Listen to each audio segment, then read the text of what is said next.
Hey there. Hey now. Hey to the now. Ciao. Good afternoon, people. Shondo's in the chat. What are we eating? So we're eating ice cream, Magnum bars. It's the red chocolate, right?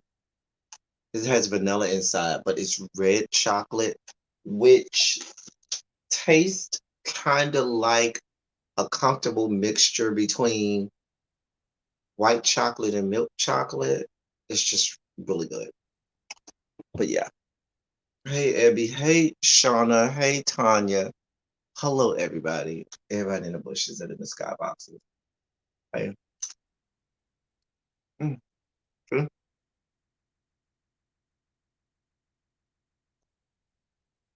And it's so good. Shondo's all around. Hey, L Love. Mm, mm, mm. So we are here.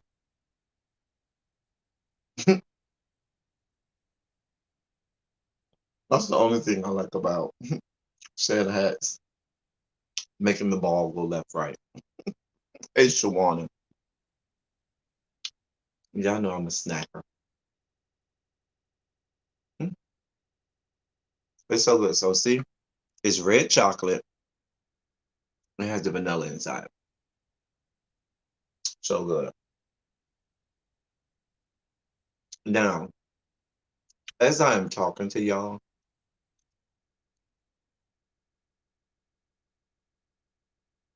and as I begin to,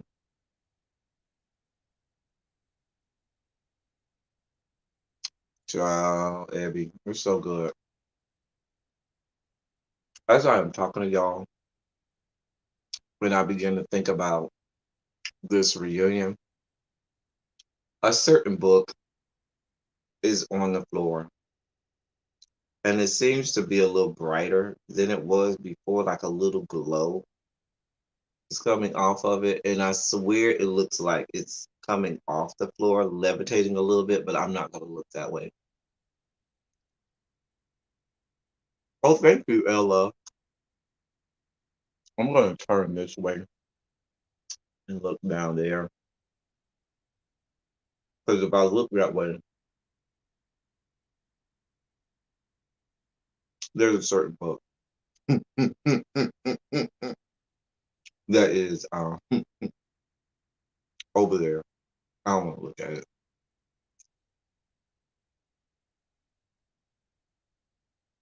If I ate that ice cream, I'd have a hurricane in my stomach, child. Don't worry, L Love. I got you. You have it not, but I have it for you. Mm. Hey, Tracy. Hey, from upstate. Is is that where Peak Skill, New York is? I think that's the name. I knew somebody from college that was from a place I think called Peak Skill. I think that's where they were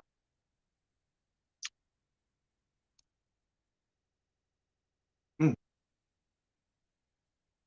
So y'all,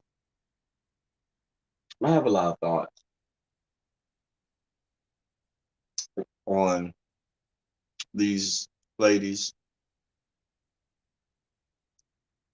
in Potomac.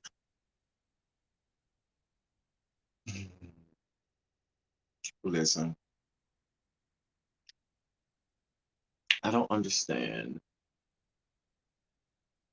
how.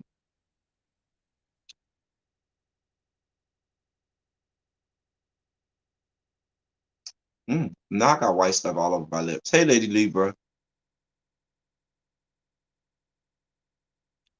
child, Lady Libra, do not stop me because I'm looking this way. Because if I look that way over here, the book is over there, and I swore I saw it beginning. Like it wasn't levitated like it does, where it's just time to go. It was just like a good inch and a half off the ground, beginning to levitate. Child. Mm. And I'm trying not to drag, but I do want to give my thoughts. That's right, Shawana. Potomac.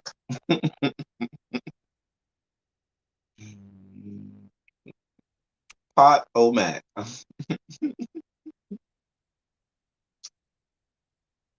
Oh God, this is so good. Right, white stuff on my lips, God.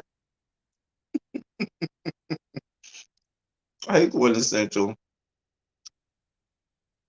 Shawana, I'm not doing this with y'all. You want to go get you some cake and ice cream? Okay, girl. All right, so let me re up.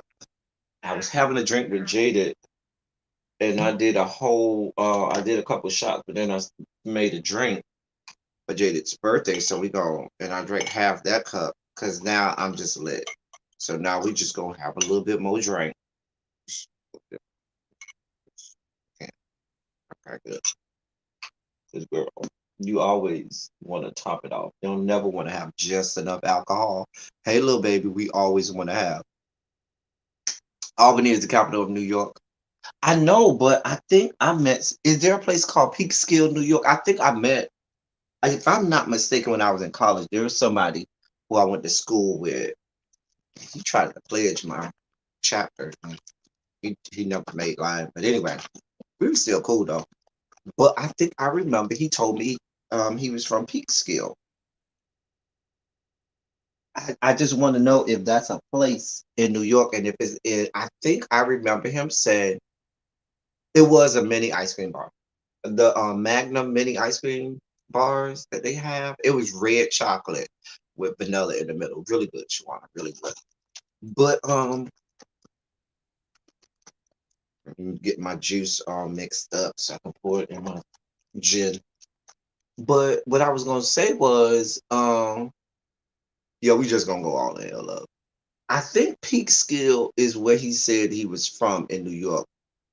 Oh, okay, there is a Peekskill. So, but that's not in upstate New York. Okay, okay, no problem. I was just trying to get, a gauge because I remembered that name. Yes, that's an actual city. I think I've heard that place. Okay,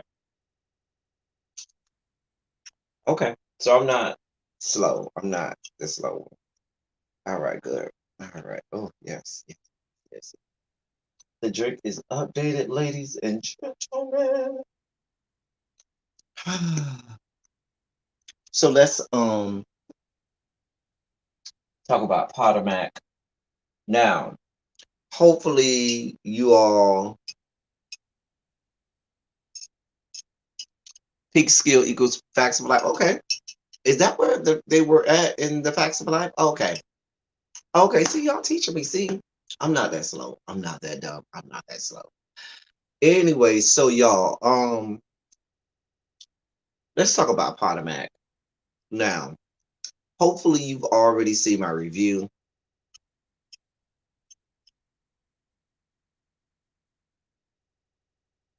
Y'all already know how I feel about certain things, but certain subject areas. Hey, Mr. Judy, what we doing? We just dragging the Potomac people. Mr. Judy, I am off tomorrow. I got a doctor's appointment in the morning. It's gonna be a long doctor's appointment too, because I gotta do. I'm one of those people who do my physicals and all my STDs, STIs, full blown everything. All of my full physicals in once in June and once in December. So I'm going to do all of that. All of the pain. And December is the full throttle, all of the painful stuff. You know, where they shove the little swab up your urethra and everything. It's just a mess. Where they poke prod, they take samples of, they take half your blood out of you. You know, just everything. So I'm doing all of that. Check your cholesterol, just everything. They just kick everything, poke pro. It's just gonna be a mess. So I got that early in the morning. I hope to be out of there by noon. So, but I plan to go live tomorrow afternoon. So I might talk some political stuff tomorrow afternoon because yeah, your boy Biden is getting a lot of flack for some of his picks, and so we're gonna talk about that. And I want to talk about that story that I told you I was gonna update you on. So hopefully tomorrow afternoon, if I feel up to it after my doctor's appointment. Anyway, um, child, when you listen when it's intro, you don't know what it's like. And you have to have that thing shoved up your urethra. A man's urethra is not that big, and when you doing like, because that's when they test you for like genital warts or everything and so forth, and they shove this thing up your urethra. It's a mess, just a damn mess. Anyway, how old am I? I'm not going. I am a lady, and a lady does not reveal her actual age or weight. I will say I'm still less than 150 pounds. Yes, I am. Um, so, but y'all get me off track. All right, we're back. Bring it back. Bring it on down. Bring it on down to Veganville. Bring it on down to Rappinville. That skit that, even though I hate so much Justin Timberlake, I really hate him. Hey Brianna, but when he comes on SNL and does that skit, like they change it every time, like depending on what they're selling. Um, and he dresses in the little mascot costume and he does a little singing or whatever, and he's selling a little product. Like it was Christmas time and they was wrapping paper. He was like, "Bring it on down to Rappinville," and then he was doing it for a liquor store. He said, "Bring it on down to Liquorville." Or one time he was at like a Whole Food store. He like, "Bring it on down to Veganville." It's just real funny, real cute. And y'all probably like, what the fuck are you talking about? And I'll tell you, but if you watch SNL enough, you know every time Justin Timberlake comes on, he does that. It is so funny. Okay. So we have that in common. Our disdain for child. I can't stand Justin Timberlake. So speaking of disdain, so I want to talk about these Potomac people. And the reason I wanted to come on here by myself and just discuss and talk. Let me bring the camera up so y'all can look at me a little closer. Okay. Is I find so often that the people who have been watching it from the beginning, they judge me all the time. Hey, Regina, they just judge me and judge me and judge me. And they always go, "Well, you don't know what you're talking about because you haven't been watching since the first season and the first episode, and you haven't followed them on social media, and you aren't following every single nuance of their life, and you haven't been following all of their parents and all of their friends and every single tweet and every single Instagram live and every single girl, girl, girl."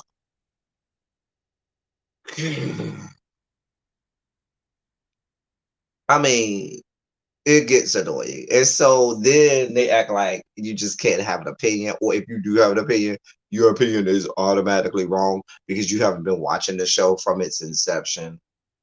Girl, these girls act like, listen, let me just read a couple people who are way too invested in this show.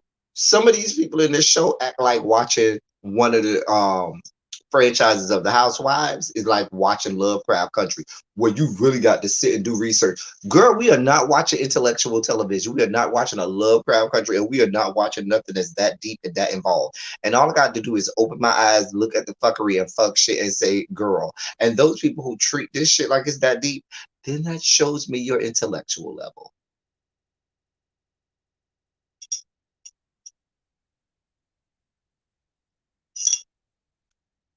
Because it's so it's so disrespectful. Like they just get way too invested and way too involved. We talk about people who DMing people on the show. They know everybody on the show's best friend, good girlfriend, gay, Judy, and they know all these friends of the show and friends of the people, and they have all of these receipts and all this extra. Girl, I ain't even got time. Girl, I'm gonna watch a little hour and keep it moving. I don't need to know all of the ancillary, all of the other. I don't know you. I don't want to know you. You ain't ran me not one part of your check, honey. Not one part. Yeah. But then they go try to look at me and judge me. What are you talking about? You don't know, girl. The hypocritical part is these are the same people who, when you say something about the person and their character that's so apparent and so evident, but it may not necessarily always be prevalent on the show, or you may not see it on the show, but you just you know it, you can kind of sense it. Then they say, "Oh, yeah, how can you just say that about them? About them." But you, this coming from the same. Let me, child. Let me drink my drink. Child.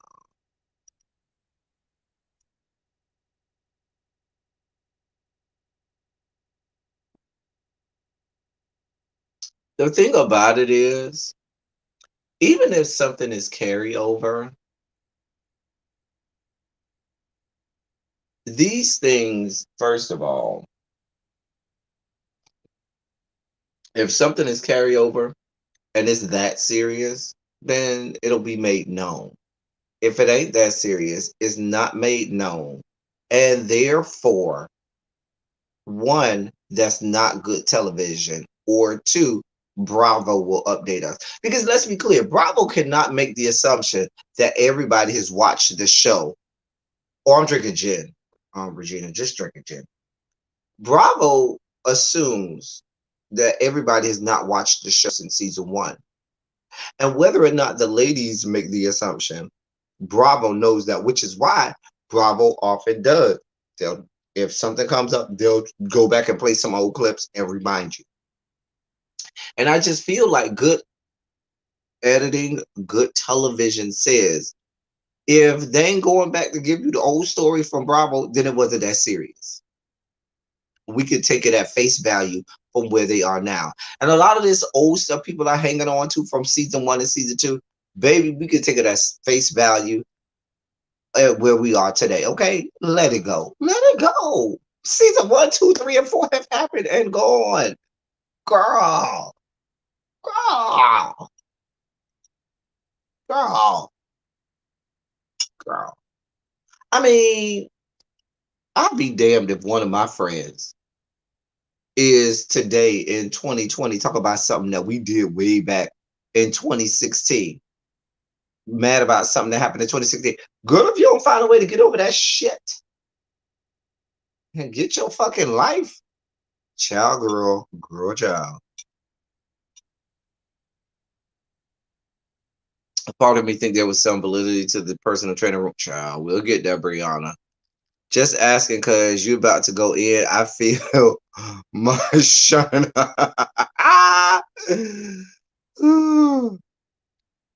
think there was something that I don't think it came out of thin air. Giselle was trying to make it very serious and it failed. Hey, baby doll access. Hey, everybody coming in the room. Hello, Shondo's across the room. Shondo, can I get some Shondos around in the chat, please?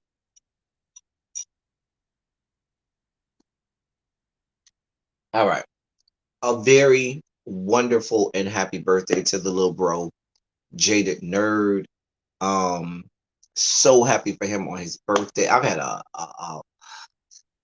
so many birthdays going all the way back to last week.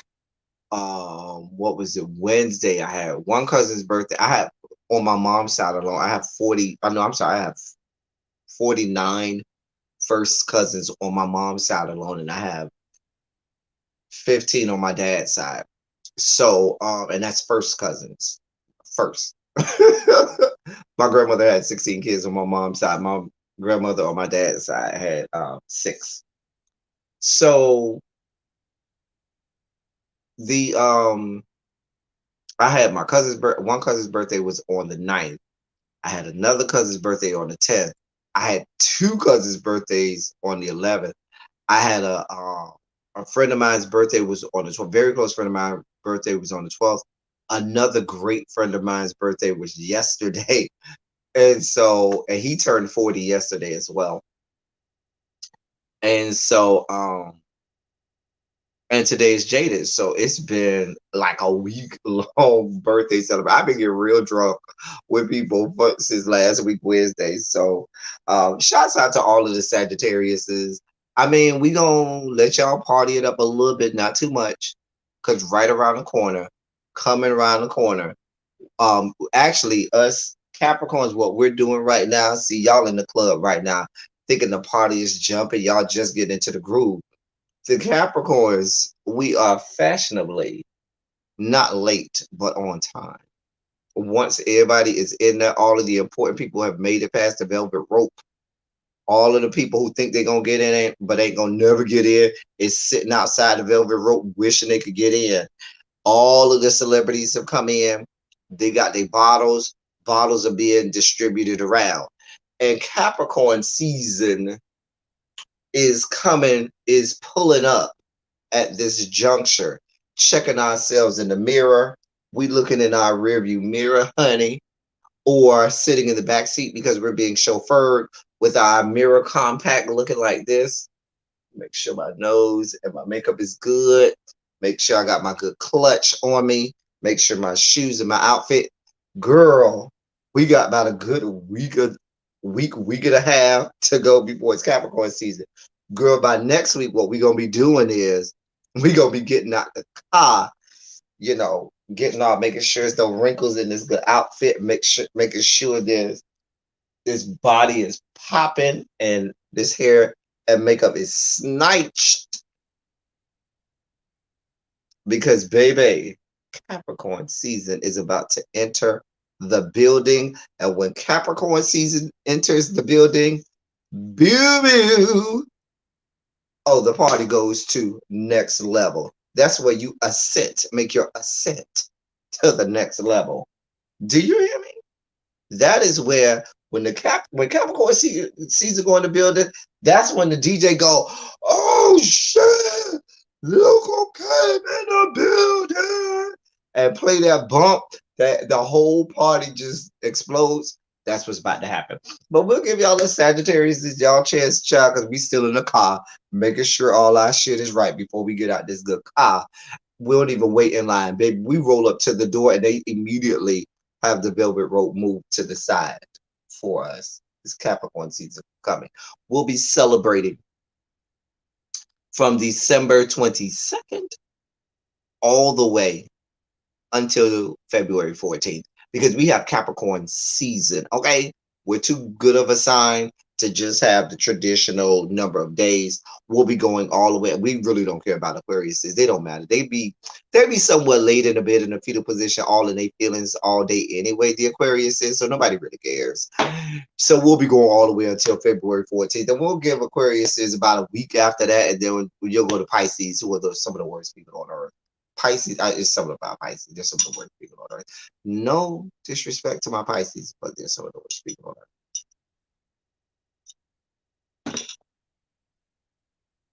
Love y'all. Anyway, Friday. Meanwhile, the Virgos are judging. Come on, judging. I won't put it back, child. Yes, Capricorns are coming, honey. Capricorns are coming, honey. Child. Baby, we gonna have a whole rant about Miss Monique. We'll get there in a second. Honey, girl. My daughters and sisters are 2 days before yours. Oh, okay. So that means their birthday must be January 30th. That's cute. That's cute. That is cute. All right. So let's talk about the Real Housewives. Now, we're gonna go down the room. We're gonna start with the lessers, the people who really just don't matter that much. And then we'll go to the people who deserve their own segments. Okay. So in this reunion, y'all know I just don't do the fashion stuff. Excuse me. Y'all can go somewhere else for the fashion stuff. I'm not a fashionista. I didn't get that part of the gay gene where I give a fuck or give two shits about fashion. I just didn't. I didn't get that part. I'm sorry. If you looking for me to be that gay that sits up here and reads the girl for their fashions, girl, I just say me because I don't. I'm not here for the. I didn't get that part of the gay gene. Sorry. No, I'm January 1st. So if you're looking for me to go in on fashion, the only thing I'm gonna say is, and I said it on my review, bravo, y'all are some disrespectful ass motherfuckers for making us look at the cleavage of a human corpse, okay, of the Walking Dead. Like Karen is the Walking Dead at this point. She's just being kept alive by all of her surgeries and stuff like that. And y'all making us look directly into her cleavage. Bitch, I thought I was gonna turn into a pillar of salt. Like, bitch, I thought this was some biblical times ass shit. Like when Lot's wife was leaving Sodom and Gomorrah and she turned back and turned into a pillar of salt after looking at the travesty that was Sodom and Gomorrah. When I looked at the titties, one titty was Sodom, one titty was Gomorrah, and our stinking ass were forced to look directly back into it, and we were turned into pillars of salt. A mess. Anyway, that and the fact that not Giselle, what's the girl? Robin's hair looked like a cheetah that had the mange or something. You know when animals have like the mange or some kind of disease that affects their skin or something like that. I don't know what the fuck Robin had going on, but she looked like some cheetah that has some debilitating disease like mange or something like that that fucks with their skin and stuff. Because I didn't know what was going on in her fucking hair. That shit was ugly as fuck, Robin. You needed your ass to fuck whooped for that bullshit that you had in your motherfucking hair. And I'm sure, see, she fell into the girl that's cute syndrome. You know, everybody has fallen for it. You know, some kids got fucked up names because of the girl that's cute syndrome. What I mean is you tell somebody, girl, how this look? Ooh, and your friend try to be cute and try to be nice to you and don't tell you the truth. And they'd be like, oh, girl, that's cute. Knowing in their mind, they are reading you down.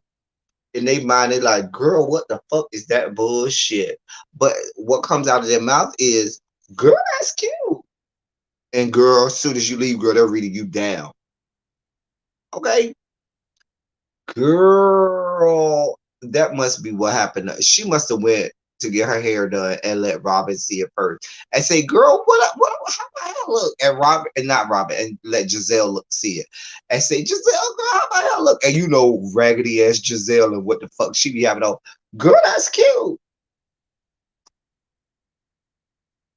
Girl, girl, girl, child.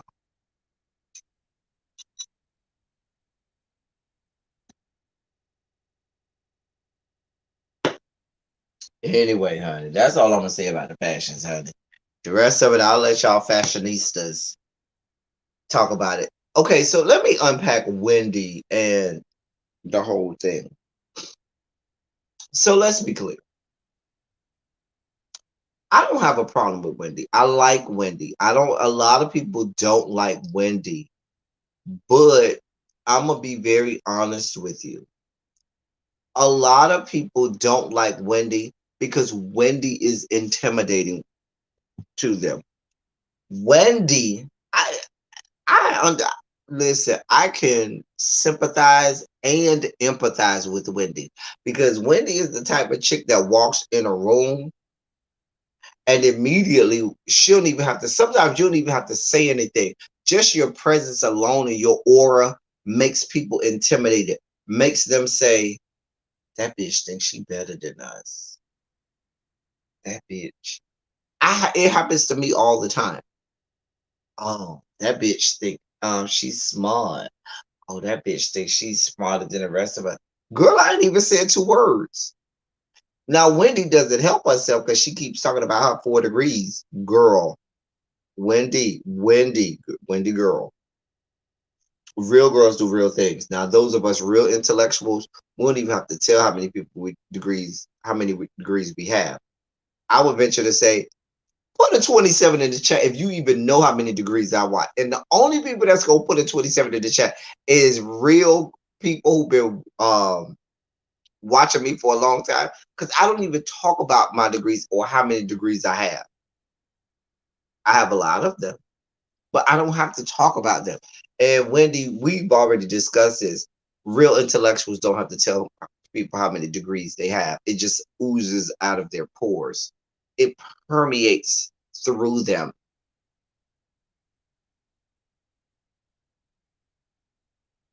Anyway, but I will say this. Wendy, her problem is this. Her problem is her hair, first of all. I'm glad she got somebody to do her hair for the reunion and make her hair look a little better than it normally be looking because child. But but the problem with Wendy is this. Wendy, your only storyline can't like Wendy, you really don't have a storyline. Wendy's problem is her storyline is her being Nigerian. And she doesn't even do a good job of selling that storyline. Hey, Monk Chip, hey, boo. Hey, Shakira, hey, boo.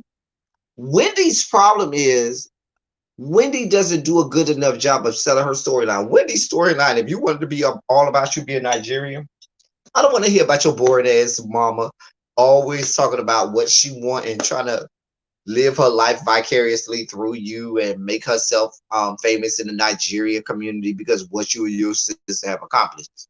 We want to talk about your in-laws and why the fuck they don't like you and your raggedy mama. See what you were supposed to do to make your storyline real, credible, and worthy to be watched. Wendy, you were supposed to come on this season. You could have started off the first 3 episodes giving the girls, I am snatched, I am educated, I am woman, hear me roar. And then said, but there are some bitches over here in this area who can't stand me. It's my in-laws. They don't see it for me.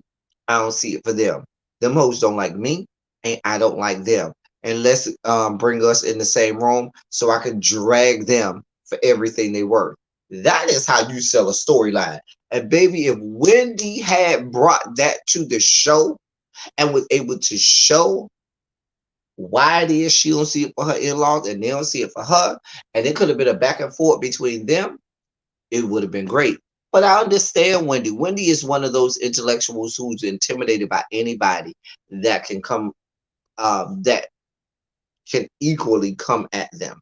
And see, Wendy's one of those people from Africa. You know, it's a lot of people from Africa and a lot of people from the Caribbean that's not from the United States that are black that think that they are better than Black Americans. They think they're better than us. They have this elitist mentality and they think they're higher than us. So that's why it's okay for her to be on this show and feel like she can look down on the housewives because they're all Black Americans.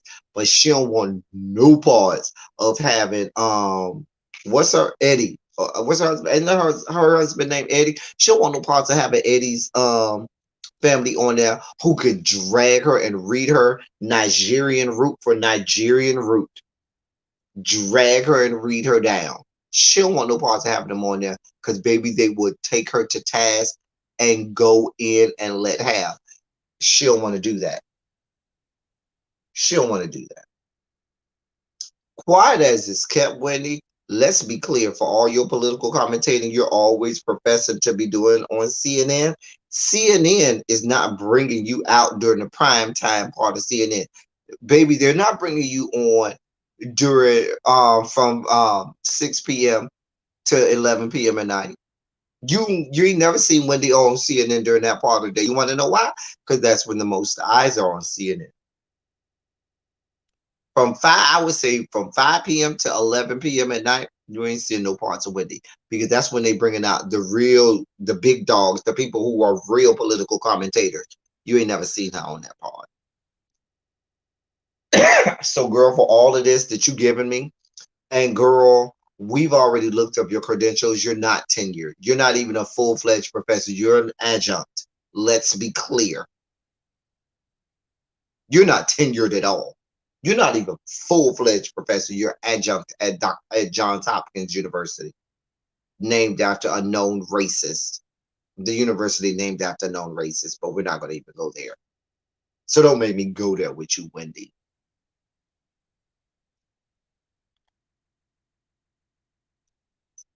Yep. Y'all hold on. I need some more snacks. I need some snacks.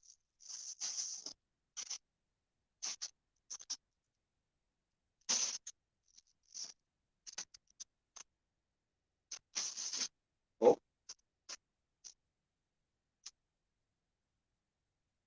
all right, y'all. We're back. I needed some more snacks.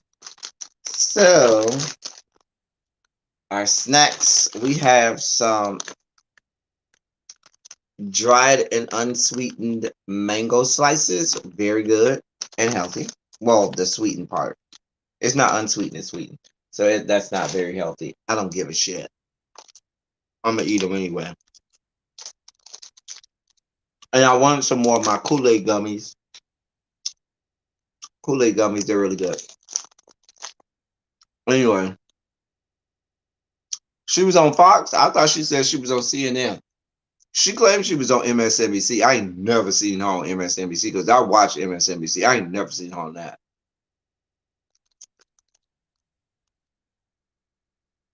So,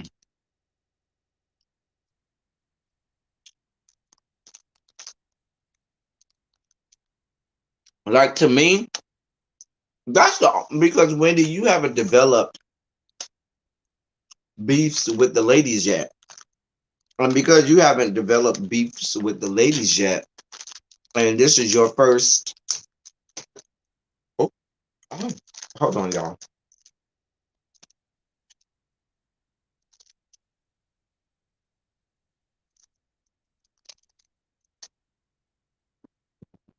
Sorry about that. It fell out my lap. So, and because this is your first season with the ladies, you have yet to develop real beefs with them. So you trying to sit there and have a storyline with people, it's just you didn't even feed into the storyline about Karen wanting you off the show. But you could have did that. She didn't do that. She might be on Fox News. I thought she said she was on CNN at one point. The one y'all know that they only play one clip of her over and over and over. The same regurgitated, recycled one clip of her on television, and it was when she was on CNN. Child, that's Wendy. It is what it is. Karen will never see it for you, Wendy.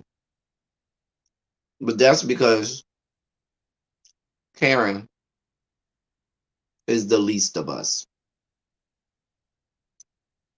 Karen ain't shit. And Karen is lying in your face when she said, "Oh, I don't have a problem with your education. I applaud you in your educational accolades." No, she doesn't. She's lying. She's a lying sack of crap. You're a lying sack of crap. You're a lying sack of crap. That's what you are, Karen. A lying sack of crap. Moving on. So let's get to Robin. Robin had nothing in this episode. When we talk about nothing that Robin had going on, I don't know how Robin has been on this show all these years. She doesn't seem to add much. She ain't working with that much money. She ain't that cute. She don't dress the best. She don't add too much to the show. It's like, girl, why are you here?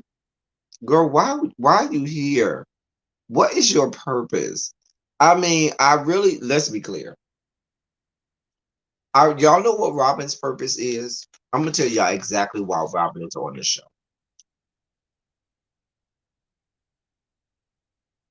Robin, her only purpose of of being on the show is so that we get gratuitous looks at Juan Dixon.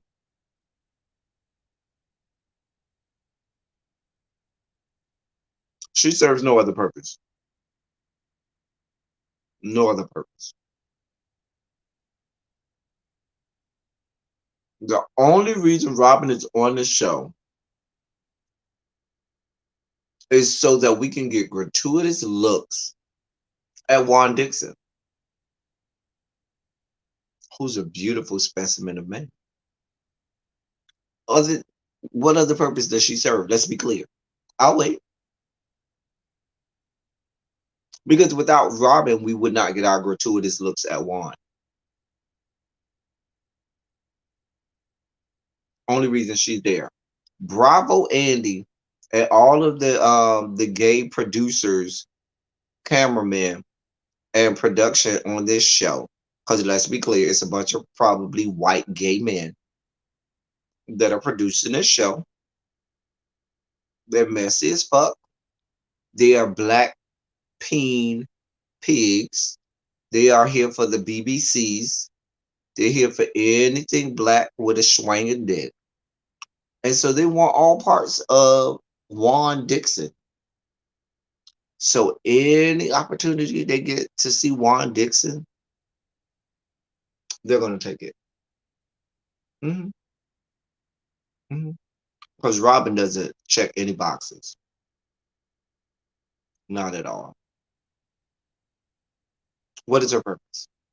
She ain't that rich. She's not rich. Let's be clear. She don't have no well-to-do business. She doesn't. She's not well dressed. She's not well connected. She's nothing to add to this show except for Juan Dixon.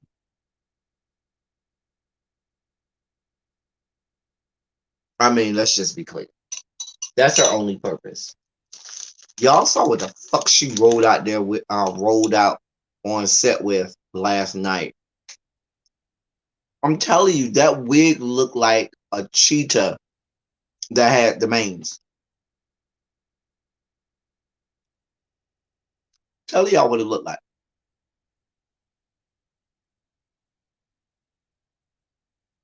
Child, quintessential. We'll get there. So now, I ain't talking about the show overall. I'm talking about just this first part of the reunion. Now, believe it or not, who that is? Child, who Robin is? Child. Believe it or not, Candace didn't play a big role in this first part of the reunion. I'm sure next or either part two or part three, she'll play a major role. Hey, Lastasia. Child, the dress was gold.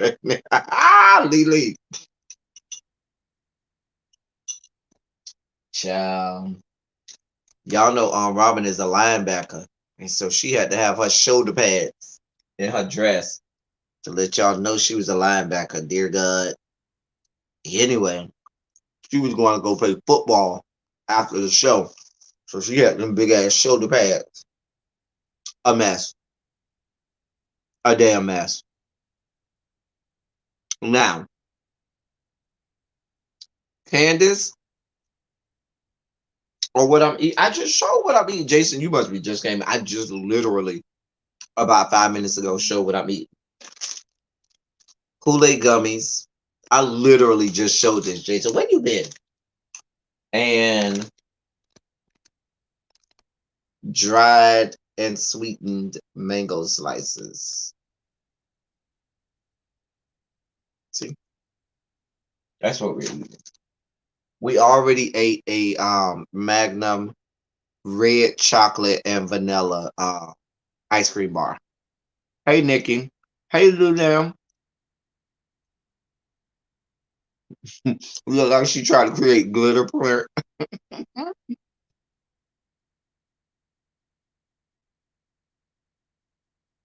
I already told you what I had look like.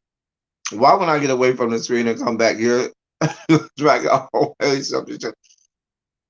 Listen, Mr. Judy, you always judging me. You always judging me. Always judging me. So let's get to Candace. In this first part of the reunion, Candace, she didn't play a big part. All Candace did was sit over there on the side and be a little gnat. Amen and everything. She, and she didn't even do it a lot. It was just every now and again when she felt like Monica had said something she didn't like, she'd chime in. Or the time she was trying to, I guess, defend raggedy ass Giselle and her stinking ass. She might chime in every now and again. But Candace didn't play it, not in this first part now. Candace got it coming the next couple parts of the reunion.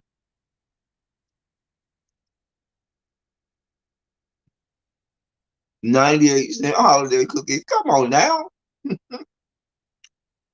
They do taste like Kool-Aid. They do. So they do taste like Kool-Aid, Jason and China Black. They do. Especially the great ones. They have great ones. So this is the blue one is supposed to be tropical punch, okay? And then you have grape, wait, oh, grape, and then cherry. Yeah. So anyway,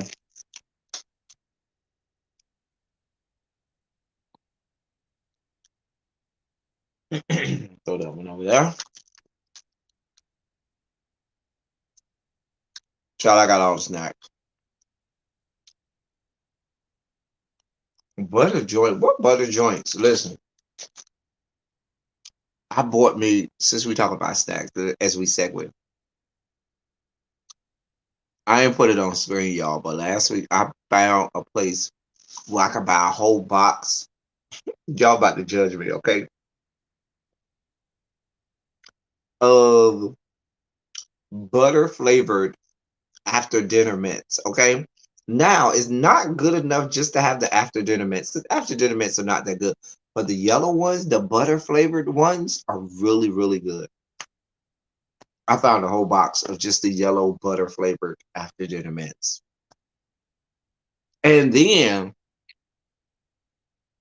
at Publix, they have a brand of ice cream that has butter flavored after dinner mints flavored ice cream. I haven't bought it yet because it's really expensive. It's like $6.99 or $7.99 for a little pint. But one day when I want to splurge, I'm gonna get it and I'm gonna eat it on screen for y'all. Because I don't feel right spending $6.99 $7.99 on just a pint of ice cream. But one day I'm gonna splurge and I'm gonna get it. All right, so let's continue. So, girl. So Candace just sat there the whole episode, pretty much trying to see what, trying to get little jabs in here or there. Candace, we already know, and Bravo Andy kept alluding to it the entirety of this first part. We'll get to that part later. Don't get there yet. You getting ahead of yourself. We ain't at the fight yet. Candace, you know you're about to play a major role in this goddamn reunion. Excuse me. You should have did exactly what the fuck Monique did. Sat your ass there and waited. Cause you know the whole second half of the reunion is gonna be on you and Monique. Baby, I would have sat there and let the other girls fight. Y'all go ahead. Y'all are, y'all are the y'all not the main event. Y'all, you know what I'm saying? Y'all the opening act. Y'all not the main event. I'm a part of the main event, boo. Y'all are my opening acts. So I'm gonna sit here and look pretty until my time comes. That is what you were supposed to do, Candace. But no, she proved to be just as annoying as people said that she is. Just as annoying. Candace is like that little sister that you have that never shuts up. The little sister, your mama tell you, you tell your mom, I'm going to the store to get some stuff. Take your sister with you. God, mama, do I have to take up? God, no. But your mama trying to get rid of her ass too. Because your mama's sick of her shit and your mama's sick of her mouth too. Okay? So your mama tell you, take your sister with you. And you're like, oh dear God, fuck. And so now you're just the annoying ass little sister that do not stop talking. She don't even stop talking to take a fucking breath. The bitch is talking. What about this? Da, da, da, da, da. I hate you. I don't want this. And you're like, girl, please shut up. Please shut up. Please shut up. Please shut up. Please shut. And after a while, you just punch her ass. Damn it, I said, shut up. I'm gonna tell her when she start crying. I'm gonna tell her about you. I don't give a fuck. I will take this ass whooping, but you gonna shut up today. Girl. That's Candace. That is what Candace is. She's the annoying ass little sister. And as an older brother who has 3 little sisters, uh, they are annoying as that. That is what Candace is. Can't bust a grape. Cannot bust a grape. Now, so that was Candace. I ain't got much to say about Candace because Candace wasn't a real big factor in this whole episode. The whole thing about her being out of control on social media, newsflash, that the fuck is what social media is for. Let's be clear. Instagram and Twitter are not the places for you to sit back and be politically correct. For you to sit back and be, oh, I'm going to pontificate on all of the intellectual things I've been thinking. While there may be some people that do that, if you're a celebrity, that's not the place for that. One or two things are going to happen if you're a celebrity on social media. Either one, you got somebody on the PR team that is running that social media platform, or 2, you're out of order on social media. One of the 2. And Candace runs her own social media, her own Twitter, so she's out of order.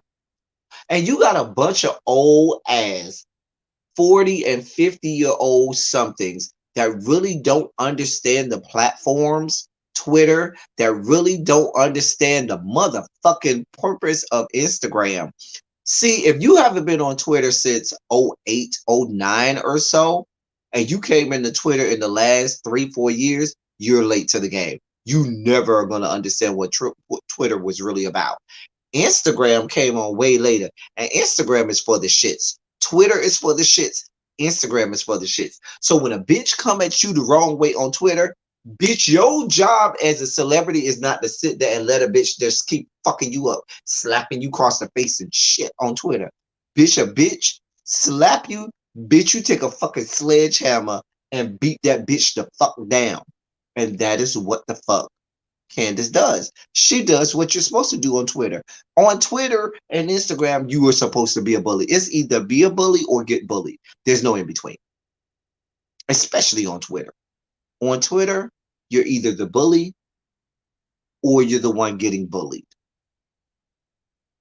And I don't blame Candace. Bitch, a bitch has something to say. A bitch got some shit to say about me. Fuck you and your life. I drag all them hoes too. All y'all hoes need to get drugged. None of these whores on this motherfucking show are without reproach or the ones that don't need to be drugged.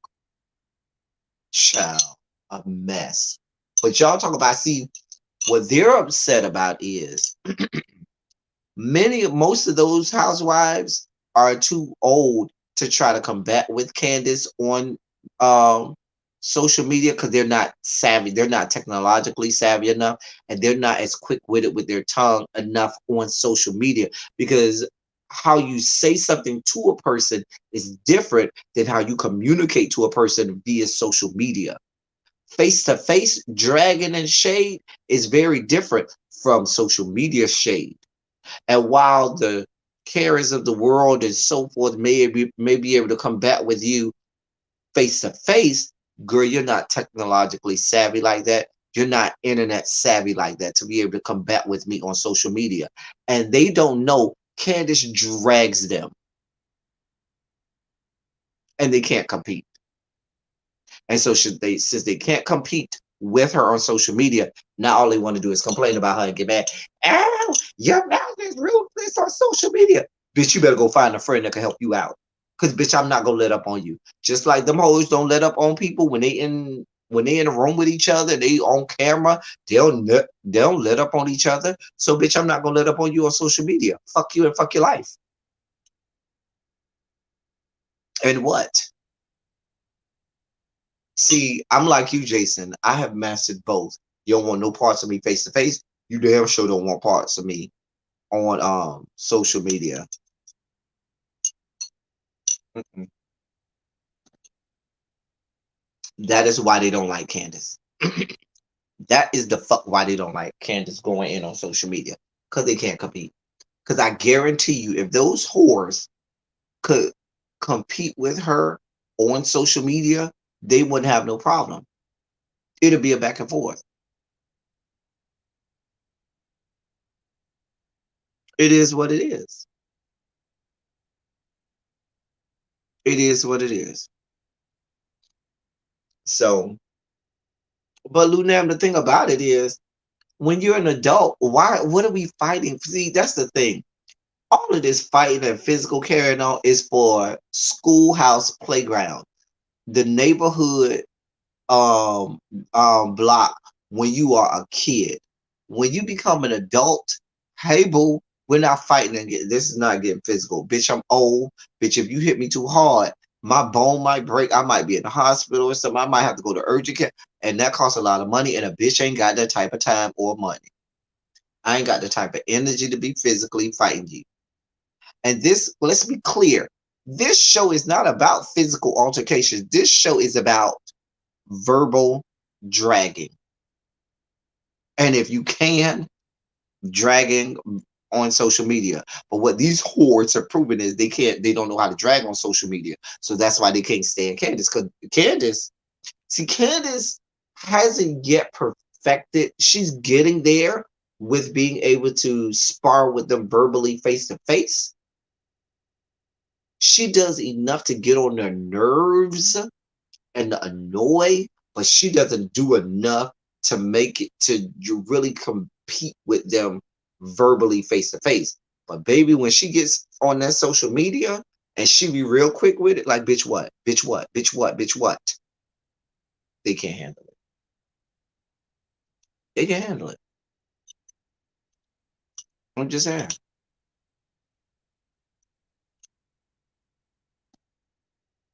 Now, so that was Candace. Now let's get to the three whores.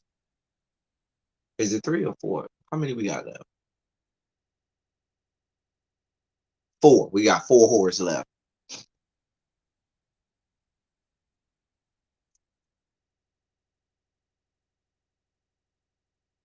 So we got four whores left. Giselle. These four whores that we have remaining are the lessers of us. They are the cellar dwellers of the human species. These are the people who, when Darwin was talking about evolution, these four people are the people who he thought would have, escaped the human species by now. These are the people who he thought that, natural selection would have already taken care of. Okay. But unfortunately, unfucking fortunately, all of these whores have added to the gene pool. Let's start with Giselle. I'm gonna need a drink for this.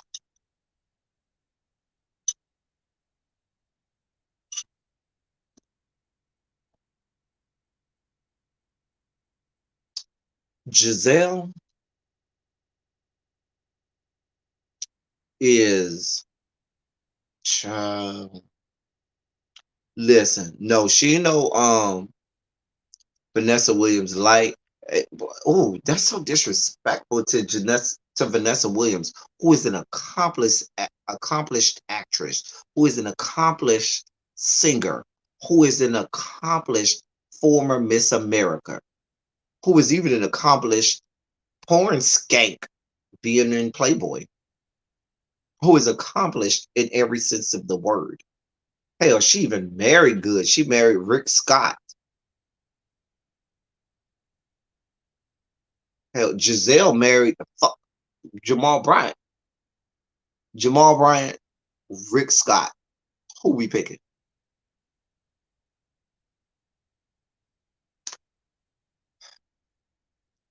I wouldn't even want to mention Giselle in the same breath as the great Vanessa Williams. Okay. Anyway, Giselle is an old, ornery, old lady who has nothing and wants everybody to be miserable. I said Rick Scott, I meant Rick Fox. Oh dear God. I'm thinking about Florida. Our former governor was Trick Scott, as I like to call him. Not Rick Scott, Rick Fox. Excuse me. Oh, Jesus.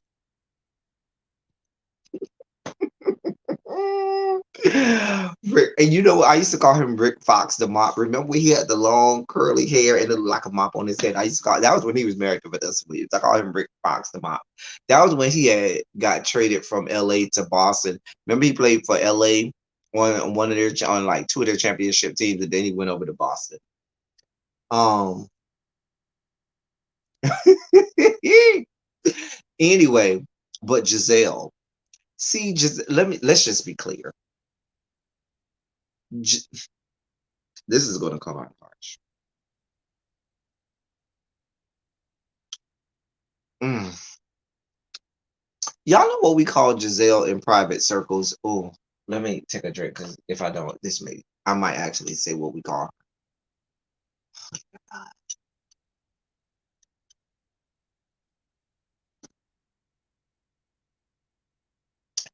Giselle is a walking human glory hole.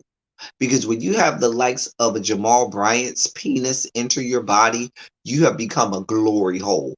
Because when Jamal Bryant's dirty ass dick enters your body, you've had all of the Eastern Seaboard damn near enter your fucking body. Because you tell me a place on the Eastern Seaboard where his penis has not been. And the fact that she let that penis enter her body makes her a walking human glory hole where everything dirty and seedy leaves its nasty, dirty seeds all over the place.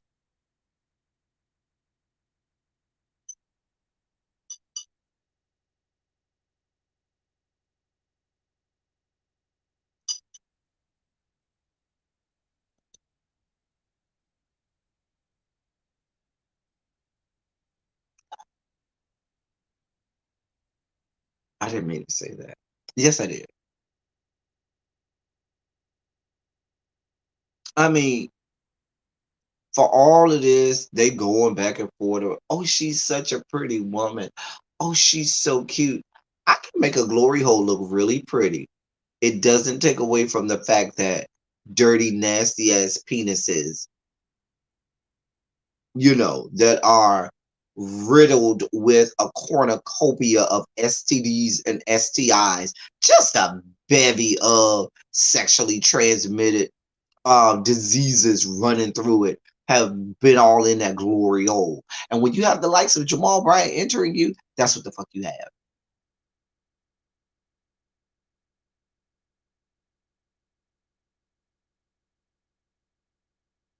I'm just saying.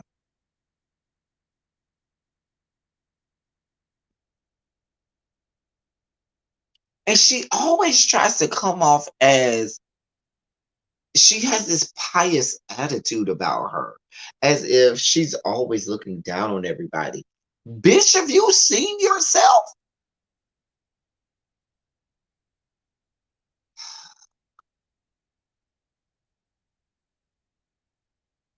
Like, I'm still trying to figure out what she does for a living.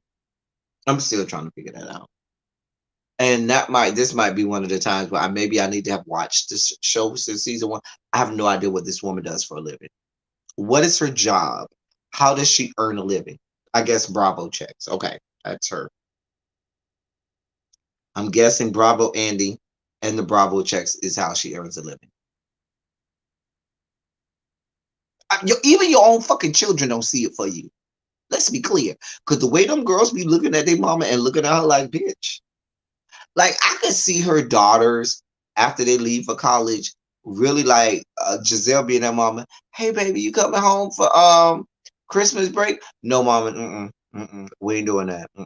Let me know how it went, honey. I'll catch you next time. I'm like, girl, like, I really want to know what Giselle does. Clearly, none of these businesses. Hey, Jay Wilson, what's good? Clearly, none of these businesses that Giselle has is doing well. And then you want to attach yourself to Jamal Bryant. Listen, at this point, and I hate to say it like this, everything attached to New Birth Baptist Church, the one in Atlanta, not the one in Miami, but the one in Atlanta, clearly has been destined to go down, because you got Eddie Long and his brand of foolery. Then you follow that up with Jamal Bryant. Did no one do a Google search on Jamal Bryant before they made him pastor of New Birth Baptist Church? Because he has a sordid past and a sordid history. Okay? Giselle is a mess. And the way she got drugged last night by Karen and Monique, baby, she was a deer in the headlights. All she could do was like, is this Jamal's number? Yes. Girl, don't save her. She don't want to be saved. Don't save her. She don't want to be saved. Okay? The bitch deserved everything she got last night. Something's wrong with her because she sits in that confessional like she is, just that girl. And she, be in confessionals reading bitches down.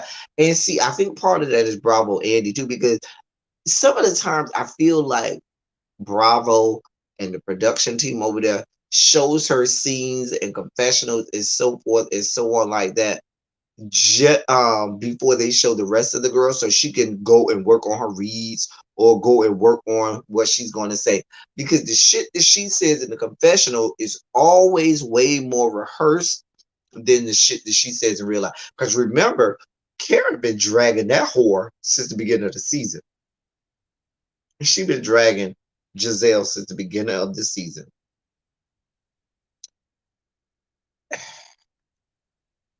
And she deserves it. Giselle deserves everything that she gets. She's a raggedy, nasty whore. I told y'all she's a walking human glory hole. Because when you let the likes of Jamal Bryant's penis enter you, is you become a glory hole. Because half the eastern seaboard has now entered your body. Listen. Now, Monique commented on the fact that Jamal Bryant has a big peen. Jamal Bryant's penis better be larger than life. That bitch better be working with 11 to 12 inches because he is not that cute. Maybe the new birth checks are just that big for you to look over what he got going on. But nothing about Jamal Bryant makes me say, girl, I'm finna just become a walking human glory hole for him. I'm not gonna make myself accessible and susceptible to every STD and STI known to man. For him, for somebody to be called so pretty and so beautiful, that's who you chose. Now you're supposed to be the pretty girl, and you ended up with Jamal Bryant. Girl, what does that say about your choicing skills? What does that say about you and really how pretty you are? Because if you're that pretty and that's the best you can do, girl, that says something. I mean, even Robin got her a wand. Okay. And Robin ain't the cutest thing in the world.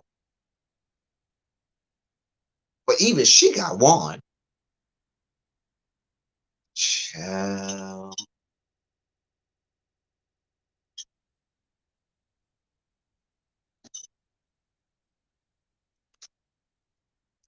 I don't even understand it. But Giselle got ripped. But baby, the way Monique sat on that good chair and waited for her opportunity and undressed Robin, not Robin, Giselle, that bitch ain't have shit to say. She was a deer in the headlights. Baby, Giselle, you got bodied. How do you come back from that? I don't even know, Giselle, that you had anything that you could say to come back from that. Because if you had something to say, bitch, it would have already came out.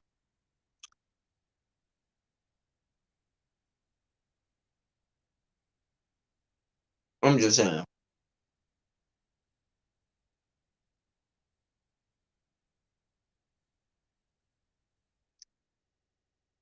I don't know.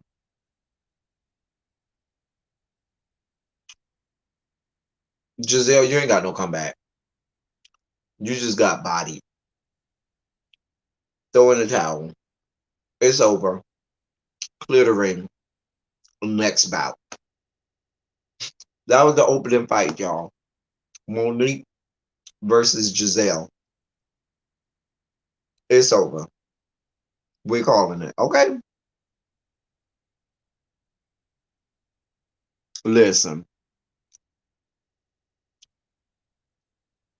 Listen. But that's how you know the stuff that Giselle says in confessionals. They've already let her see the stuff, sit down, see the tape, sit down with it, go to her friends, come up with a good read, and then say the good read in the confessional. Because real girls do real things. And if you know how to read for real, girl, you are quick. For me, my best reads come spare the moment when I'm right in front of somebody. My best reads are not the rehearsed ones. Mm-mm, mm-mm. My best reads are right off the cuff, right in the in the heat of battle. If real girls who know how to read, you know how to read in the heat of battle. It's just like real rappers. A real lyricist and a rapper are the ones who can grab a mic and respond to you based on what you just said to them. When you have a rap battle and y'all going back and forth, and what you just said to and what you just spit, now I'm going to respond directly to it, and my shit gonna be better than yours. And when girls read for real, it's live. Girl, you just said something to me. Girl, I'm right here with a good read. Girl, what? It's nothing you can say to me that I don't have a response for. You never catching me off guard. Girl, I can't get undressed. Girl, I can't be read. Girl, I'm like this fine print in a good contract. Girl, I'm never read. I am the fine print on a contract. Girl, I'm never read. Don't do me. Girl, I'm like terms and conditions. People don't read me. Yeah, anyway, that's why a lot of people don't like me on their lives with them. A lot of people don't like me on their lives with them because they don't. I'm here for it. Let's do it. What you got? What was said? Because I'm here for the shits. Anyway, that was Giselle. Let's get up off her. The next raggedy whore, the lessers of us, that we need to drag is old Mother Hubbard,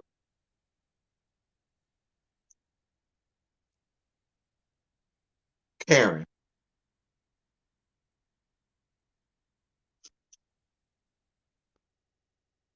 I probably would say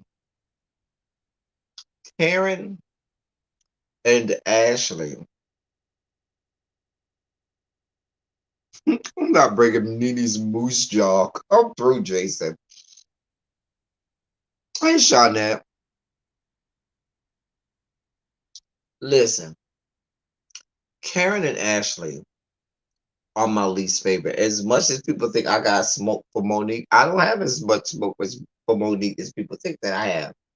But bitch, those two whores, Ashley and Karen, them the two right there that was my last good nerve. Now, if y'all want to say I got it out for anybody, it's those two whores. It's Ashley and it's Karen. Those are the two. Monique, I already have too much smoke for. I have to drag Monique because Monique does things that need to be drugged. But when exactly, Jason, when your best read is, oh, her Geritol kicked in. Wait, what? Bitch, y'all around the same age. Bitch, y'all was in high school at the same time. She might have been a senior, you was a freshman. Well, girl, y'all around the same age. Giselle, what are you talking about? Girl, y'all was born in the same decade. Get your life.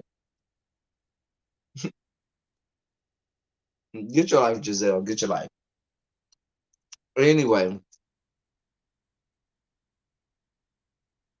so Giselle,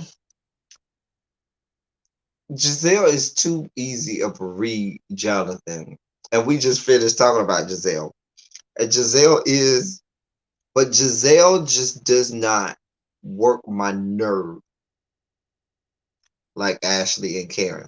Monique don't even work my nerves like that. I ain't have a problem with Monique until all of her antics. We'll get there later. She'll be drugged. Mm-mm. Child Chastity. Girl, them girls, child. Karen was a senior and Giselle was a freshman, honey. And Giselle and Karen was doing like she do now, looking down on Giselle like, girl, you're beneath me. Girl, you know how it goes when you're a senior and you looking at a freshman like, girl, you don't even need to be in the same airspace as me. Girl, be glad we breathe in the same air. Jonathan, where you been? We just spent like 20 minutes dragging Giselle.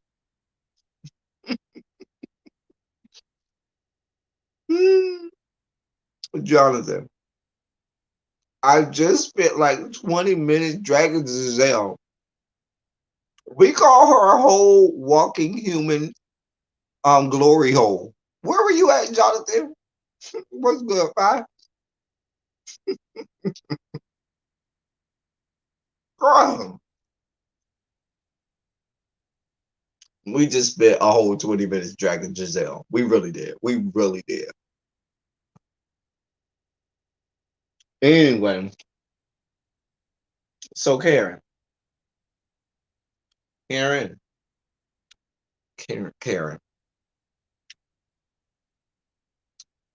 you are. You know what you are, Karen?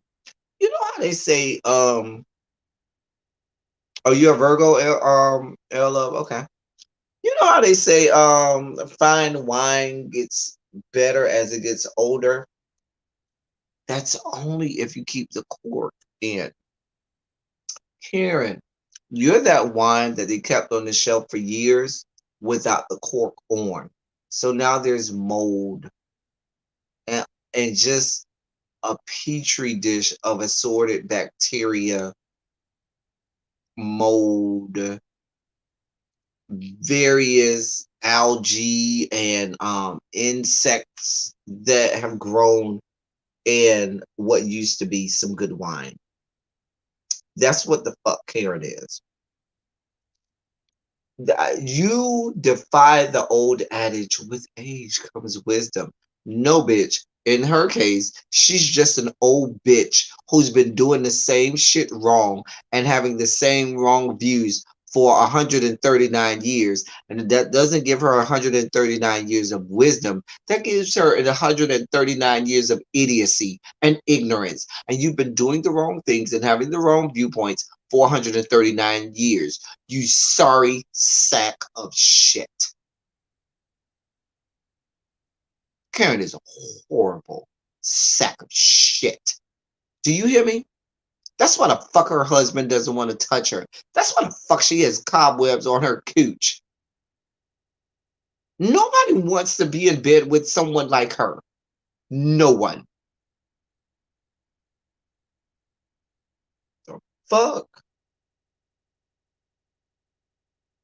She's a horrible individual who has horrible thinking, horrible ideologies, just horrible thinking. Now, I'm going to only spend, excuse me, I'm going to take a quick pause in Karen and bring up one part of this show. And I'm only going to spend like 2 or 3 minutes on this part. And I'm going to get back to the other, get back to Karen. Karen was involved in that discussion when they tried to have this discussion about colorism on this show. And I said on my review, first of all, wrong show, wrong platform, wrong arena to have a credible discussion of colorism. What I find interesting as I've been watching a lot of reviews, and what I find interesting in those people who've tried to tackle the discussion of colorism as it was discussed in and around this show. This is going to step on some toes, but hell, that's what I do. I'm a toe stepper. I find that a lot of people who most people would not identify as being darker skinned, a lot of people who would identify as being lighter skinned are the first ones to say, oh, there's no colorism involved. Colorism may be, and then they'll try to, rationalize it by saying, well, colorism is a thing, but that's just not the thing here. And you know what it sounds like? It sounds like when white people say to black people, oh, that's not racist. I'm not being racist. There's no racism here. I'm not saying that racism isn't a thing, because racism very much is a thing, but there's just no racism here. And everything is not racist. Everything is not a black and white issue. While that may be true, you don't become the agent and the vestibule by which we should usher in what is and is not racist.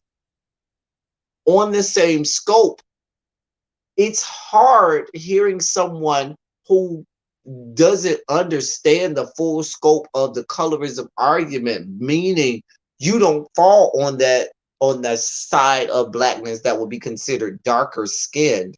You will pass a paper bag test, but then you want to have the whole argument about everything's not colorism.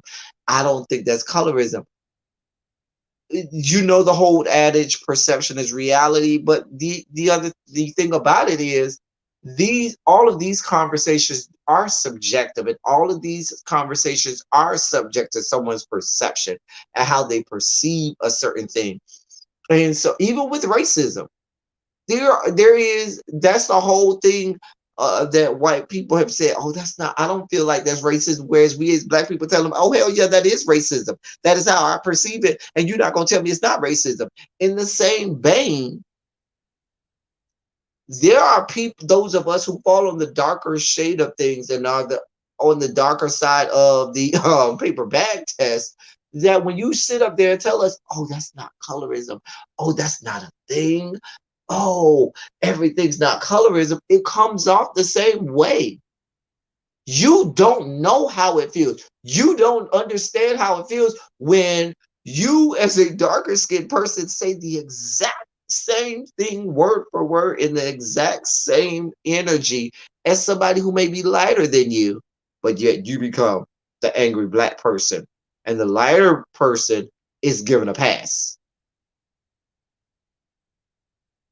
They just, oh, they're just speaking their mind. And then they say sometimes, oh, they're just expressing themselves. And I just love how they're able to, they even sometimes come off, people say they come off as being educated and expressive, whereas people on the darker shade are just angry black people spewing things out. So when the likes of a Wendy and or even a Candace tries to have this conversation about what it means when you use the word aggressive at a black person, we know that what that word means. We know that that word is a signal word.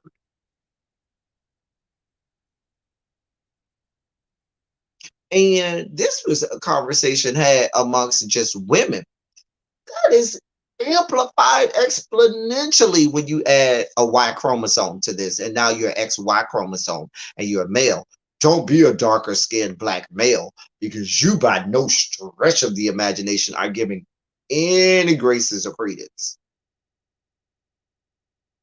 And so it I just, and I just spent more than 2 or 3 minutes. I'm gonna get off of this in just a moment. But the dismissiveness, even amongst black people, the dismissiveness of the colorism conversation. Mind you, I understand this is not the arena or platform with which to have the colorism conversation, but there's a lot of dismissiveness of even having that enter the conversation. Oh, this person is not dismissive. Oh, that's not, I mean, not dismissive. This person is not colorism. There's no colorism in this. Sometimes these things come off unconsciously. Sometimes the the colorism or the offense is unconscious. You aren't even aware that it's being done. In the same vein, there are white people who aren't even aware that they're being racist. They don't even, it doesn't even enter their mind that what they're saying or what they're doing comes off as racist, because they're not the person who's being, they're not the agent by which that racism is being, attributed to or being acted on. And in the colorism argument amongst black people, if you're not someone who's had to live with being darker skinned your whole life, and you haven't had to be the agent by which your own race and your own people, reflect institutions of racism and colorism on you, you may not all of the time see, understand, or even be aware that you're unconsciously doing things that may come off as being colorist. But it doesn't mean it's not there, because you dismiss it and say, oh, there's no colorism there. And the first thing they say, oh, colorism is a thing, but everything's not colorist. How does that sound when a white person said, oh, racism is a thing, but you're always pulling the racist card. Everything is not about racism. I'm just saying. Just saying. And we're gonna put a button on that, because like I said, The Real Housewives of Potomac is not the arena, the platform with which to have this discussion, because it's not going to be a worthwhile discussion. And most of the women, I'm not going to say all, most of the women on that panel don't have the intellectual fortitude and wherewithal to have a credible discussion surrounding colorism. And certainly, I'm not having a discussion on colorism that is that has Bravo Andy being the one that is directing the traffic. No, no, we're not doing it. Not white ass Bravo Andy. No, we're not doing that. Wrong place, wrong time.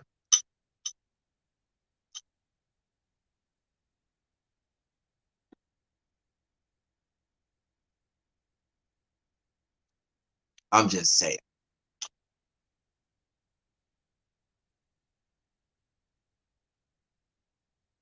I hear you, Jason. That was, let me, I'm off my soapbox. We're bringing it back down. Back to raggedy ass Karen. Let me tell you why Karen is such trash to me. Let me explain to you why Karen is one of the worst people on this show for me, okay?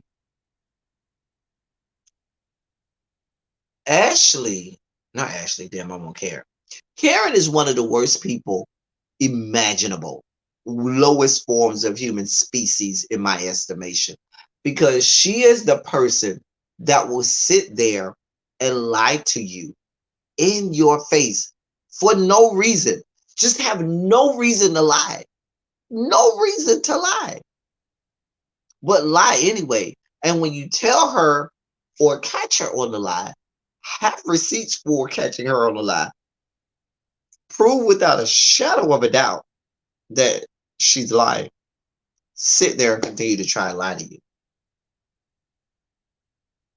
Which to me is a person who doesn't value or respect me as a human being.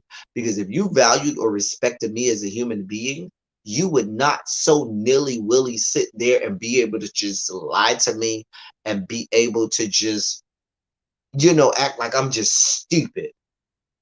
Like, Karen, do you hear yourself?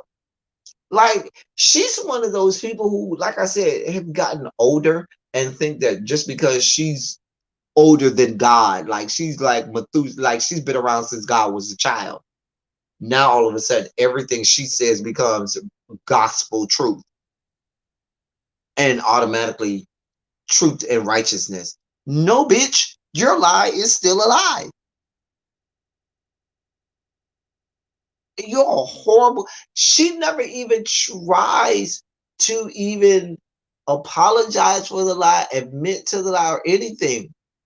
And worse than her, as low form of human species as Karen is, and she is the lowest of the lowest. She is the cellar dweller. She's at the bottom of the ocean, feeding off of algae on this ocean floor. Okay, just the lowest of the low. Worse than her is the raggedy ass trash that tries to defend her. There are people who really see it for Karen and really like her. She's like a fan favorite, which shows you the level of fandom that you have on this god awful show. Like, Karen reminds me of a Nene Leakes in that she's a horrible, awful individual.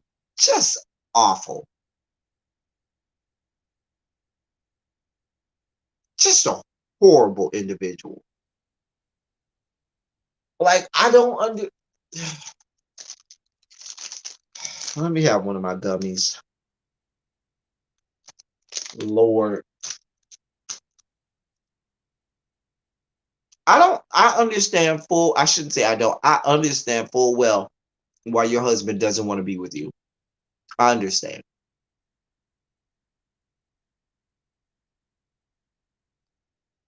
I understand. Listen. And then she tries to walk around here like she's doing so much better than everybody and how she looks so much better and is so the grand what? You're the grand bird's nest. That's what you are. But do y'all see that bird's nest that she had on her head in the confessional? That little short look with that ugly ass orange dress. That shit look like a bird's nest. And that little mole of hers looked like the bird poop that fell out of the nest. Now I'm choking.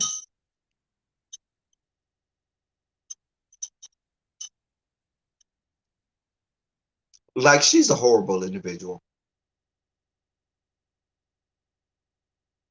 Oh, you bought some chastity? I bet you they're good.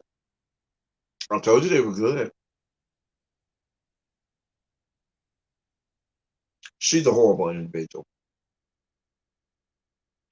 Girl, that was a bird's nest on her damn head.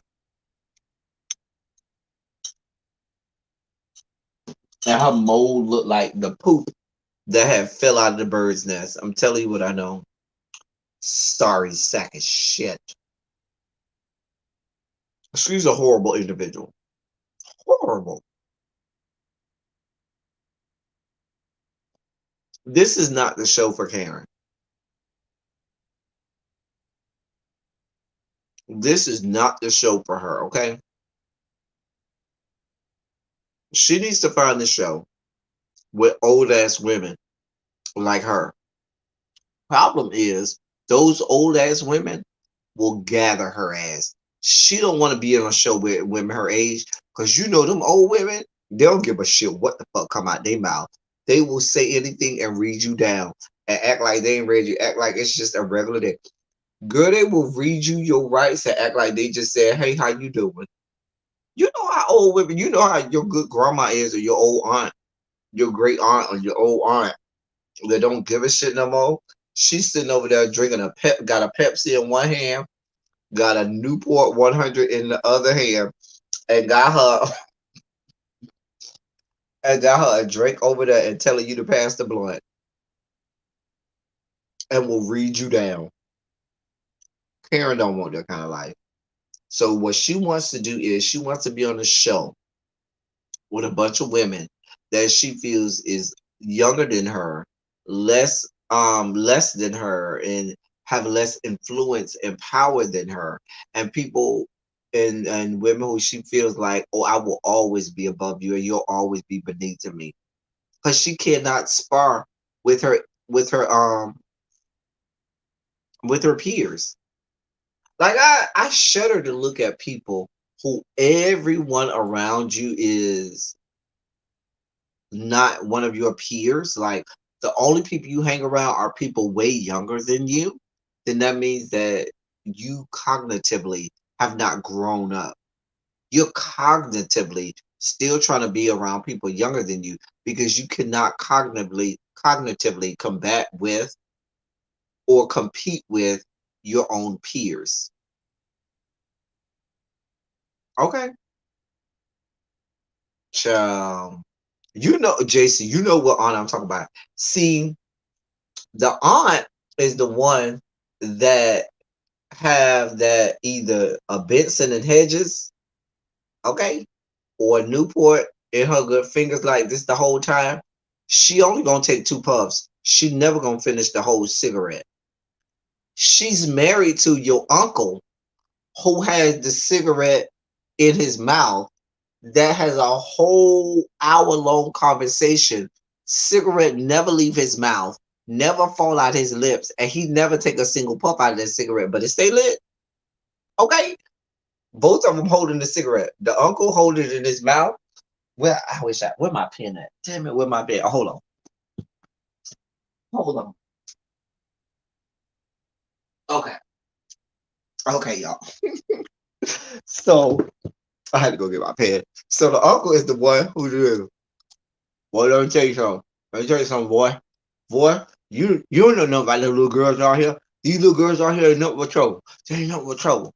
He over there fixing on the car. He done fixed the radiator on your car. He done cut the grass. He done cut the hedges. He done played around the spades with that same cigarette in his mouth. He done talked that cigarette done flare up. He ain't took not one puff off that cigarette. It's lit now. He ain't took not one puff. It ain't moved nowhere. It ain't never fell out his mouth. And he done had 4 hours of conversation with that one piece of cigarette. Mind you, his wife is over there on the corner with her good Judy's. She's sitting like this the whole time, drinking her drink like this, honey.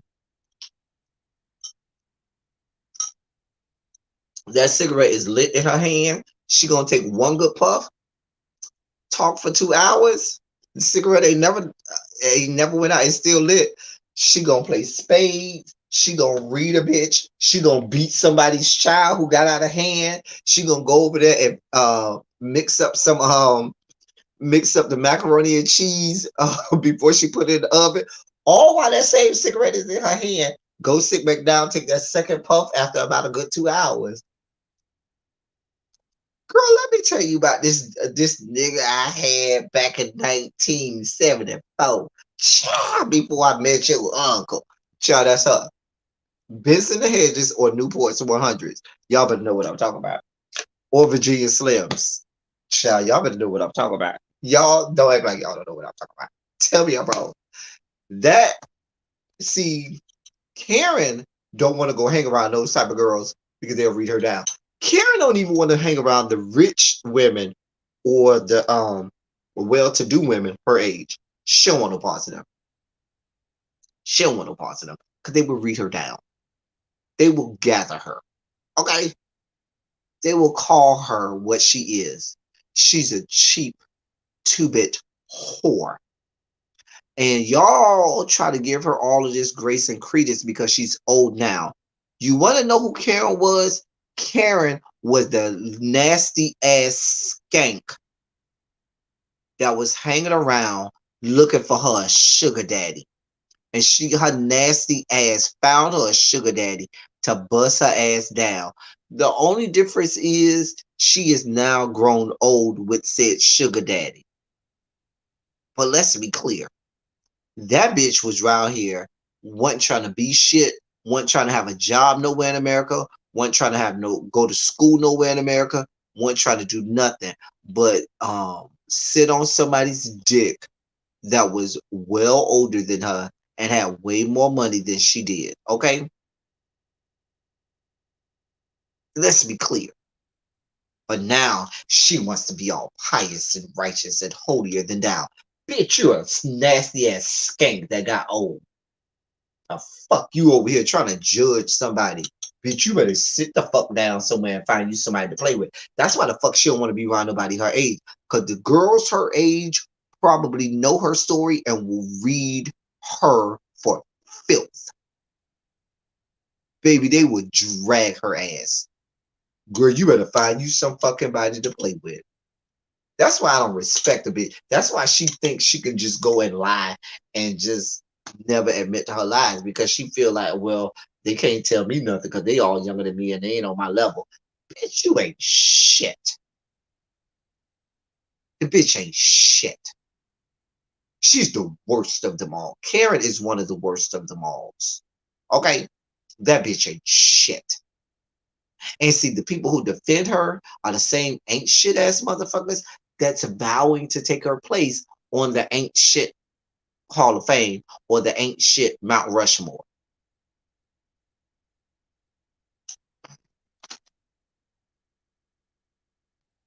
Please tell the people, give me shelter. She thought she was Dominique. No, she was nobody's Dominique, honey. She couldn't even be in the same room as Dominique, because Dominique would read her down. Do you hear me? Child. Dominique will read that woman for filth. She won't want to be around nobody's Dominique. Tell the people Ray Live live in Florida without caring. While she talking about Giselle, she living a lie. Her damn exactly. I dare somebody to tell me. I'm like, you ain't lying, baby doll, because she over there trying to read Karen for all her for Phil, baby. You the only difference between you and Karen is you just have a marriage license because your husband don't want no parts of you. Let's be clear. Let's be clear. Y'all are like the cleavers. You sleep in one room, your husband sleep in another one. You already told us your coochie ain't been touched in 2.5 years. The fuck, that ain't no different from Giselle. Hell, even Giselle done got her coochie played with in 2.5 years. Bitch, you married and ain't had your cooch touched in 2.5 years. Bitch, you ain't sucked a dick in 2.5 years. Hell, what the fuck? If I was Giselle, I wish a bitch would. Bitch, you say you ain't sucked a dick in 2.5 years. Bitch, you ain't been satisfied in 2.5 years, and you want to read me, girl? Girl, don't read me, honey. I don't care if I'm sleeping with Jamal, Paul, Saul, or whoever the fuck. Bitch, I ain't going 2.5 years without getting fucked. But bitch, you are. Because if you expect, because see, listen, saying she hasn't sucked the dick in 2.5 years is cold language for bitch. I ain't got fucked in 2.5 years. Because when you get to be a girl of a certain age, women of a certain age, sucking dick comes with the territory. If you getting fucked, you sucking a dick. Ain't nobody's caring. Ain't no woman Karen's age is telling me she's over here getting her box beat in and ain't sucking a dick. Girl, that's some high school shit. Talk about, oh, I don't suck dick. Girl, you suck dick. How old you is, Karen? Girl, stop playing. Girl, stop playing. Girl, stop playing.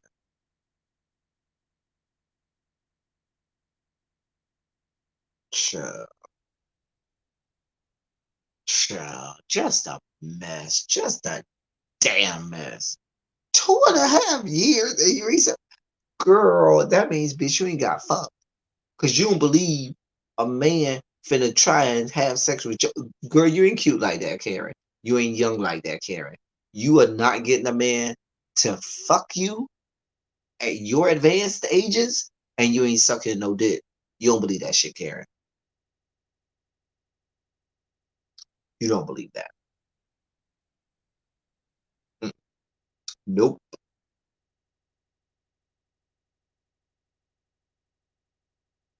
She's a sack of shit.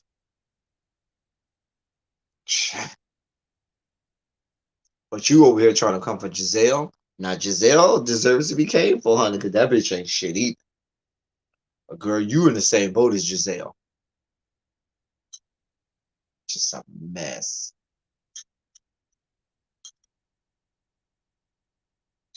Before I get to my least favorite housewife, Ashley, let me deal with Monique. Now, while Monique sat there with her little Girl Scout booklet trying to get Girl Scout badges, and had taken all her notes in her little binder, Girl Scout binder, trying to get Girl Scout badges at the goddamn reunion, like we're in fucking fourth grade. Let me give Karen her kudos first. Like I said on my review, when they ran down all of the previous looks of the women, Monique slayed them whores. All of her confessional looks was always sickening. You don't catch Monique slipping. Monique is she's a beautiful woman, sickening at all times. And I'd be here for it. The woman is sickening, stunning.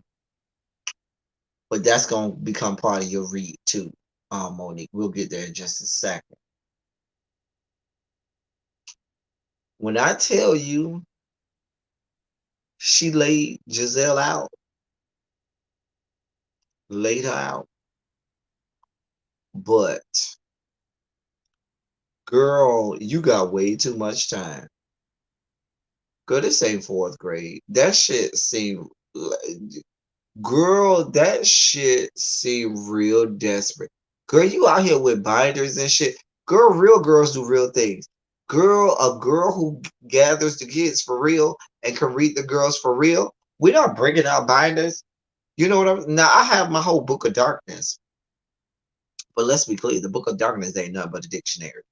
Okay, because when I need to read and gather the kids, girl, if you notice, I always close the book of darkness, put her down, and gather the kids. Girl, I don't need notes. I don't need a script, bitch. Real girls do real things. If I'm gonna go in and let have and drag a bitch, I'm gonna go in, let have and drag a bitch just like I am. I'm not looking down. I'm not looking away. Girl, I'm looking directly at you. and letting you know this is coming from here because I have a brain. Girl, you ain't take that much notes in your motherfucking entirety of your educational career, K through 12. But you got a whole binder. Bitch, you done took more notes on other bitches. Bitch, you know more about these whores than you know about your own motherfucking children and your own raggedy ass husband. Because let's be clear, since we going down this road, Monique, since you want to act like, oh, you're that girl, you're that bitch. And this is for all of you people sitting around here in the Monique camp, because the people of that's Team Monique seem to think I have a problem with Monique. I got a problem with all these whores, as you can see. But they always be commenting on my shit and telling me how much of a hater I am. Now, Monique, you were the dumb pretty girl in school that needed to marry rich. However, come on, after dinner, buttermilk ice cream. Thank you so much, Ella. There's your virtual blowjob. So,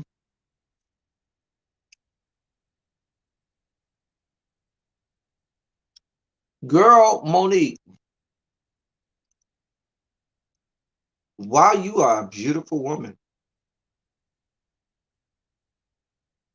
and you are, I won't take that from you. But what does it say about you? Now, you married rich and you were apparently an NFL groupie, and you wanted to marry a baller and an NFL player. You ended up with Chris? Bitch, Chris is not cute. Let's be clear. The bitch is ugly. The bitch is fat.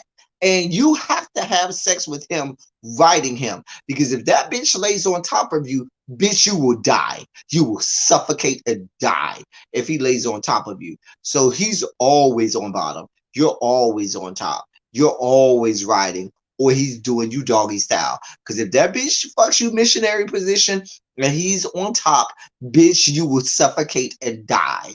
And then coupled with that, you have to end up getting up in the morning and rolling over and looking at his face. He's not the most attractive person in the world. And Monique, let's be clear. You didn't marry well because real girls do real things. See, there's much more attractive players. See, if you really wanted to be the sports groupie, see, I know sports, so let me teach you a few things. You are cute enough to have you a basketball players who have guaranteed contracts, because football players do not have guaranteed contracts. And of the four major sports, football players take home the least amount of money because they don't have guaranteed contracts. And their careers are the shortest of all of the four major sports. Let's be clear. You were supposed to marry you were supposed to be a basketball wife and not a football wife, because the basketball wives have long money, real money, and then they have cute men. Their men are tall, have nice bodies, and probably are good to look at. You don't have any of that, sweetheart. Your man is fat. He's fat and ugly in the face, and you procreated with him. You let him nut up in you and produce children with him. Girl, nah, if you really want to get some money, but you was gonna go over to baseball, because baseball is where they have the real money. Okay, the baseball players, just like basketball, baseball players, all of their money is guaranteed. But in addition to that, the baseball players end up having the most lucrative of contracts.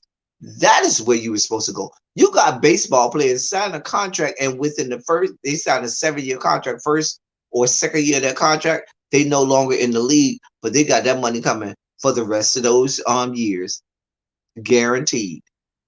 See, that's what you were supposed to do. See, this is how I know you wasn't that bright in school. This is how I know you. First of all, if you expect me to believe that Monique produced that binder that she has, you're reaching. That bitch ain't produced that. That bitch doesn't have the intellectual fortitude or wherewithal to do that. Girl, she got somebody to do that for her. Let's be clear. Let's just be clear. And you focusing all this attention on raggedy ass bitches who you don't see it for. How about focusing money and attention on that raggedy ass business you got over there? Lazy mom, lazy whoever, the lazy what the fuck you got going on over there? Because you can only sell 20 tickets of 300. You can't even sell out and make a profit on the fuck. Bitch, you spending $200,000 a pop and not getting no profits on a motherfucking business that your husband, if he was smart, would have shut the fuck down some years ago. You around here carrying on, having whole ass fights and shit, costing how many thousands upon thousands of dollars in lawyer fees and shit like that because you don't know how to get your life in order and act right. So all the little money that Bravo Andy is paying you, girl, you probably gave that back in lawyer fees and courtroom costs. Get your fucking life in order. Um, give give me shelter. Thank you so much for your super chat, my love. There's your virtual blowjob. I not only bow, but curtsy, tell the truth and shame all those Potomac demos. Thank you so much, my love. But I'm just being real about it. These girls right here capering for Monique like she's that bitch. Girl, that bitch what? Girl, do you see what she have to lay up with? Girl, I want no parts of that. Her man has football money. He's no longer in the league. Girl, he needs to do everything he can to save a penny and pinch a penny here and there. And girl, you just dropping, doing all kinds of shit to give up money here and there. Girl, we gonna hear about girl, I give you 3 years before we hear about one of these 4 houses that you're talking about that's you're either selling or is in foreclosure. And let's be clear. Y'all ain't got money coming in like that. Hell, you might be the major breadwinner at this point with the Bravo check because he ain't making no money in the NFL no more. Let's be clear. What are we talking about? Girl, girl,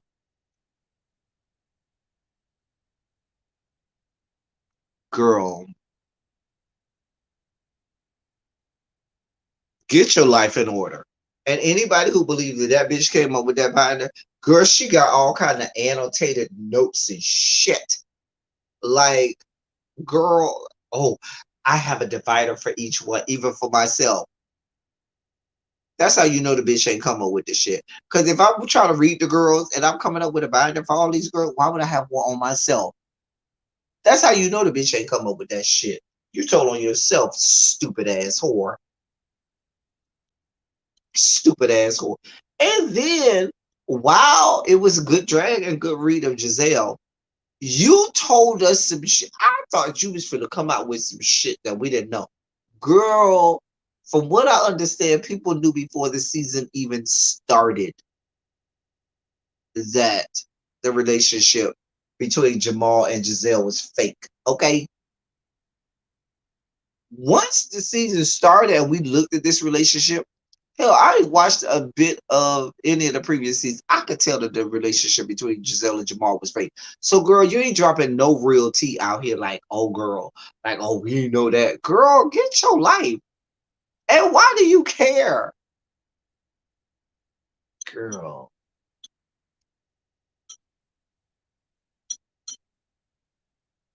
Al Gore's good internet had already told us that that relationship was fake. But now you're trying to give us receipts to verify what we already knew on the internet. Girl, get it how you live. Get it how you live.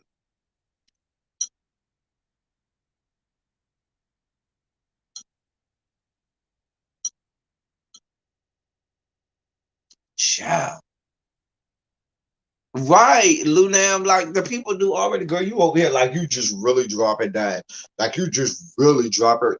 Girl, we knew about this. Girl, what? Girl, give us some shit we don't know. Girl, why don't you tell us why your husband telling us y'all ain't having enough sex? How about that?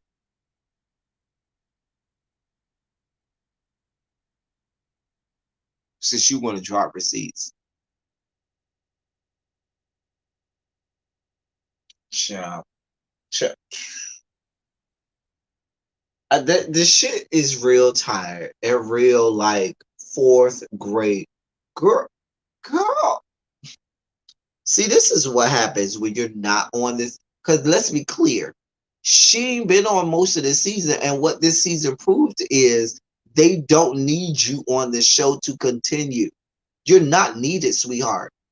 So you set your ass off the show most of the season after the fight, and now you over here keeping whole ass tabs and binders and sticky notes and footnotes and citations and doing, all kinds of statistical analysis with standard deviations and means and shit. I mean, what the fuck? You almost did as much work on that binder as I did on my motherfucking doctoral dissertation. And that's how we know you didn't do it. A bitch who barely graduated high school over here trying to give receipts and read a bitch. Girl, get your goddamn life, Monique. Get your goddamn. Listen, see, that's how you know Miss Giselle is a weak ass bitch. Because I wish Monique would. Baby, when that woman would have broke out that binder on me, honey, baby, when I tell you I would have read that woman for everything she was worth, honey. Girl, oh, girl, I wish a bitch would. That's one of them. You ain't never been in this situation where you just watching some shit go down and you be like, oh, girl. And you be like, oh, I wish a bitch would. Oh, I wish you would. Oh, you be like, oh, girl. You be praying, girl. I do that sometimes in the bushes, girl. Sometimes I be in the bushes and people chat when they have these little panels and the girls be going off on each other in the beach sector. And girl, I be like, oh, girl, I wish I was on this panel. Because if that bitch did say some shit like that to me, girl, the way I would undress this woman, girl, the way I would undress this nigga, girl. Giselle, girl, this how I know you weak. Just weak as fuck. Because, girl, the way I would have came at Monique, girl, the way I would wrap Monique the fuck up, bitch. Oh, girl, you wouldn't want it. Monique, you wouldn't want it, hey. Because you got the right ones. You playing with the right ones, girl. You got the right ones, girl. Because, girl, I would. Let me see what y'all talk about. Because, girl, I wish a bitch would. Oh, I was like, I wish she would. Because, girl, I would let that whore have it, had it. Woo! Child, I don't like Monique when she came in bragging about the houses people use to money. Don't do that. Exactly. Real girls do real things. Girl, if you got money like that, you ain't got to brag. People just like seeing Giselle up against the ropes, even if it's at the hands of living in the van down the river. My name is Matt Foley, and I live in a van down by the river. Now, if you don't know Matt Foley living in a van down by the river, girl, we can't be friends. You got to know Matt Foley. And I live in a van down by the river. If you don't know what that is or where that come from, we cannot be friends because that is one of the funniest things in the world. She spent that much time on putting together that traffic. Exactly what I always complained about being tired and need help with the kid, girl. You can't take care of your kids, but you out here make it whole by this. Girl, please. Girl, please. Girl, I hope you gave listen. While you over here doing all these annotations and citations, I hope your reference page and or works cited sheet cited and gave credit to whoever the individual that actually put together that binder is. Dear one, doll baby. Old T Monique and you fighting with Giselle. When the last time you saw her, y'all was being buddies. You just mad because she didn't back up your hood rat behavior. Did she? And I was with Candace on that. Didn't she say she was a hood rat? Didn't she say she was from the hood? But now all of a sudden you got a problem with the term hood rat behavior. Y'all make it make sense. Monique, tell us about Gigi, the ex-best friend, who you really should be upset at. You haven't had any energy for Gigi. She's the one who allegedly told the business about the trainer that is the real father to that baby. Mm, girl, boom, girl.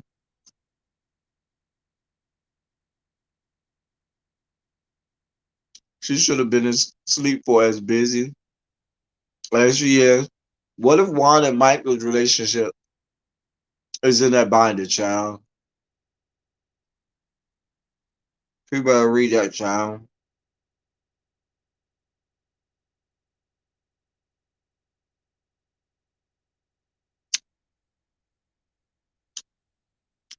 Child.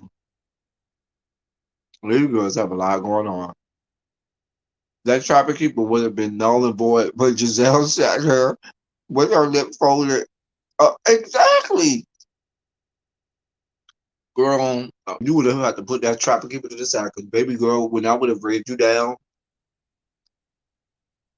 because I would have been like, listen, even if it wasn't true, sometimes in a good read, you might throw out a couple things that may not be true, just to get the wow the girls in the audience and to get a bitch off you. When she read out that number, if I'm Giselle, I would have said,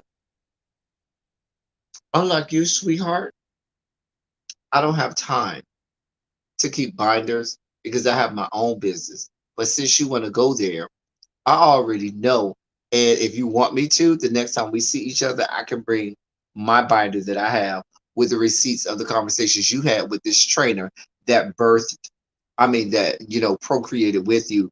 That's not named Chris. The one that you let nut up in you. Is it his number? Dot, dot, dot, dot, dot, dot, dot. Because I can go and talk to my assistant who can go by my house and screenshot it and bring us the receipts before the end of this show. Since you want to do that, dear one, let's talk about that.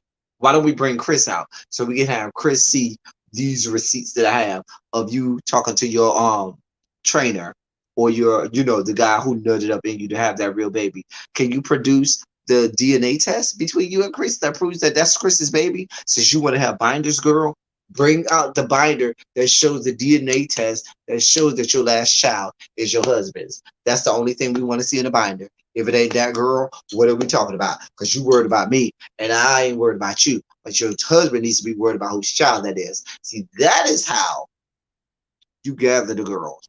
But you set up that Giselle and that girl play in your face. Girl, I couldn't even do it.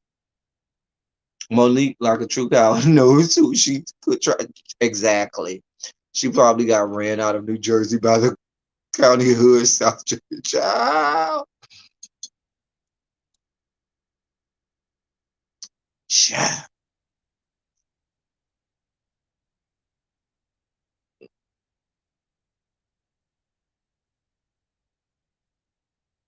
Child. A good jab will back a bitch. Exactly, Jason. A good jab, a bitch coming at you. Bitch, the fuck. Back the fuck up. Bag back, bitch. Bag back. Giselle did practice. She should have got Candace to coach her. Monique nor Karen could have came from each other. Child, Nikki, I'm with you, honey, because I wish a bitch would. She tried it with fan contract extension and got kicked in the vag. Wait, who got kicked in the vag? Yeah, she had to sit down and reflect. Wait, who got kicked in the vagina? Dear God. Bitch, we kicking people in the couch. Jeezy wasn't completely lying. Jeezy saw something, child.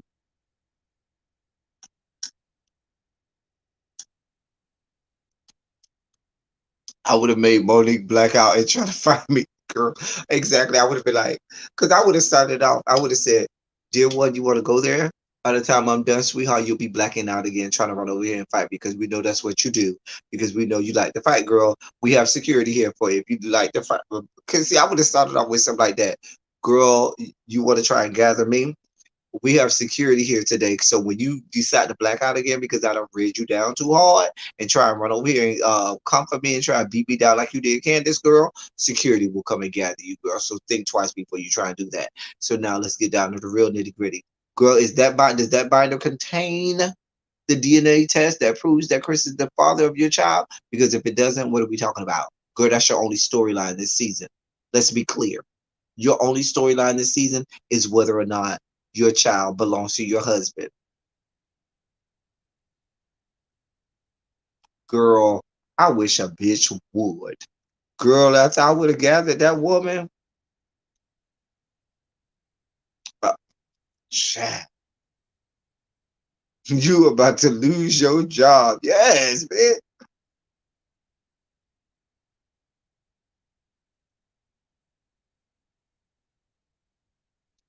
Child.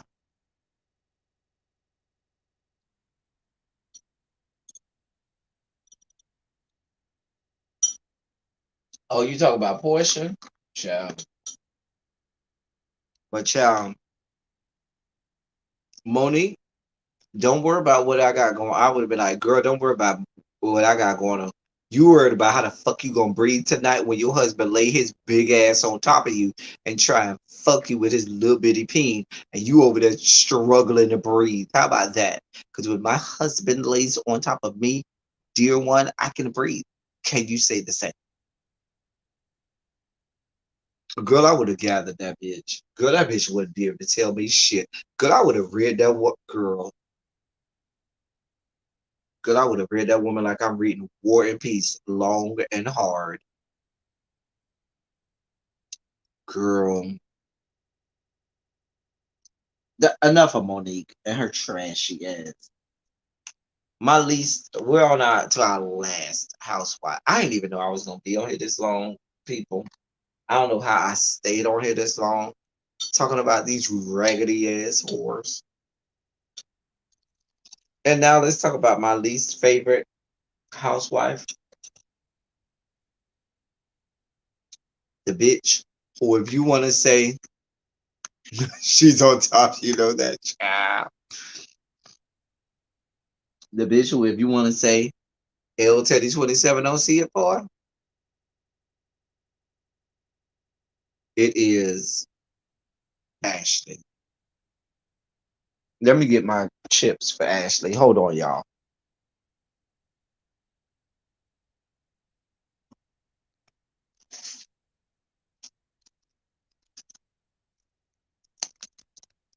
Okay, y'all. I'm still over here eating my Doritos on this four. I'm over here eating Doritos on Ashley.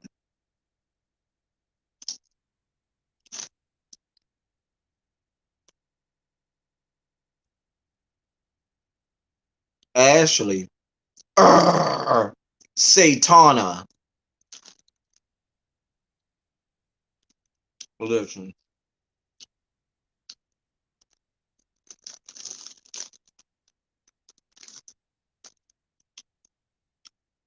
let's be clear. From what I understand, Satana is only a fourth black.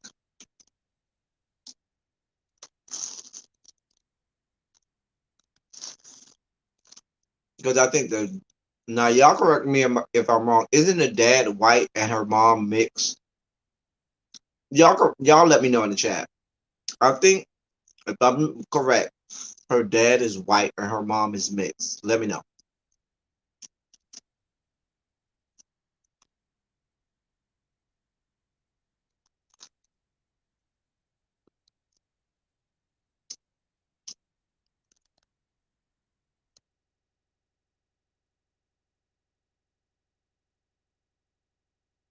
And you know what?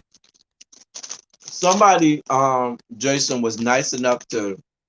I only have the. I really don't eat regular Doritos. I like the other flavors of Doritos, but somebody gave this to me for free, and somebody, bought this for me, and so I'm going to eat it because I really don't like the original regular nacho cheese Doritos.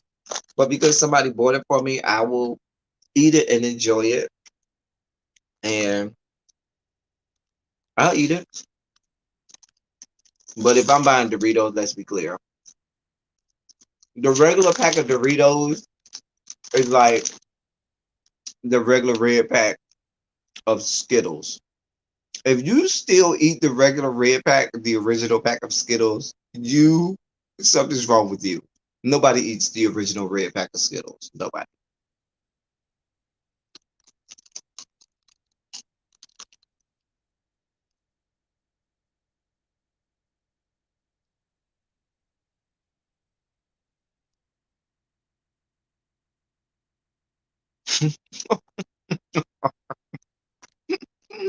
Give me, give me Chelsea. You said her mom is an eye patch wearing bridge troll.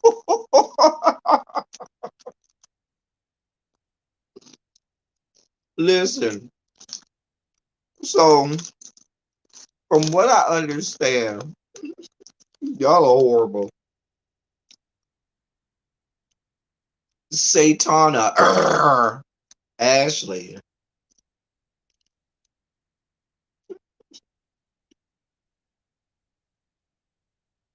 is only 1/4 black. Okay,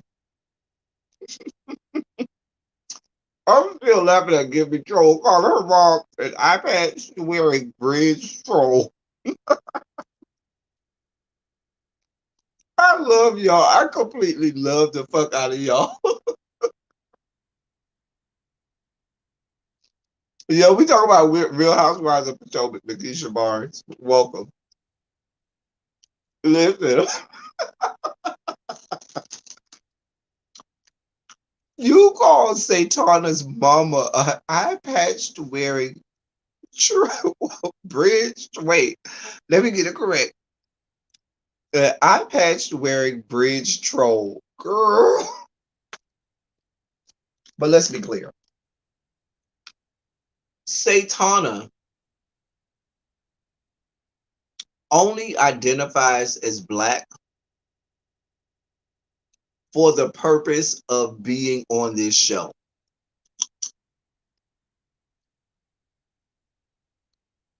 That's what got her on the show. And Satana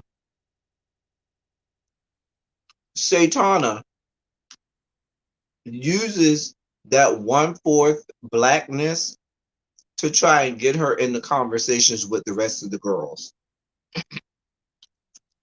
But she doesn't identify as being black. She wears her whiteness with pride, okay? And she lets that racist ass sexual demon, a deviant, excuse me, lay with her, stick his dick in her, and nut up in her every chance she gets. And that's how she produced that Omen baby, Damien. He ha Damien 666, devil child. That is Damien, the Omen baby. That's what that little boy is that she farted out. His name is Damien, and he's the Omen baby. He ha Damien 666, devil child. That's what the fuck he is. And that's why when that conversation shifted to the whole colorism thing, she went straight into white Karen mode. Y'all saw the language that if you look at her whole facial expression, her whole body language, her whole tone of voice when they got into that colorism conversation, she switched straight into white ass Karen mode.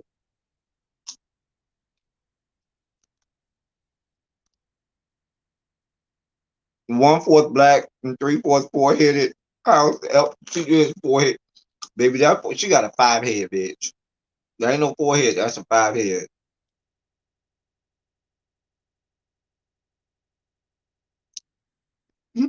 I'm telling you, Nikki, whenever I see Ashley and that baby, because listen, when have you ever, and ladies, y'all, I know, put a 27 in the chat. If you are a lady and you have breastfed before, if you are a lady and you breastfed your child, please put a 27 in the chat. If when you had children, you breastfed, please do that for me now.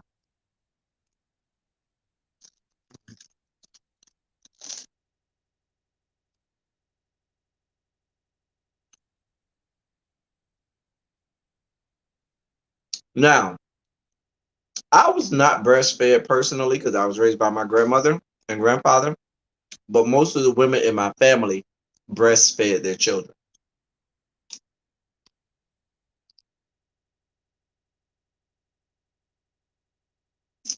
Okay, good. I got my 27s.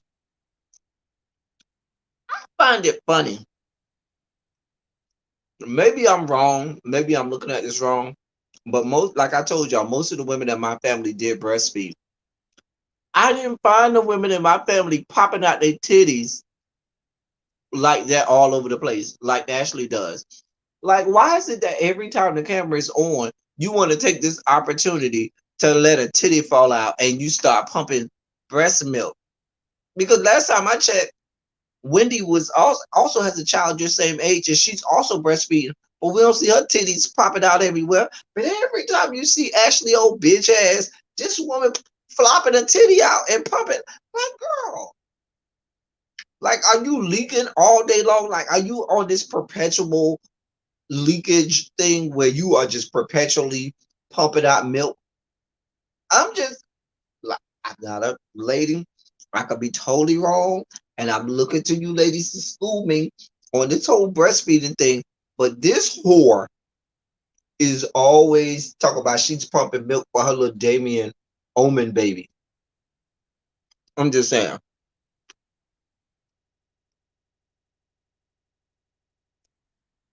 I'm just saying, cause the bitch ain't shit.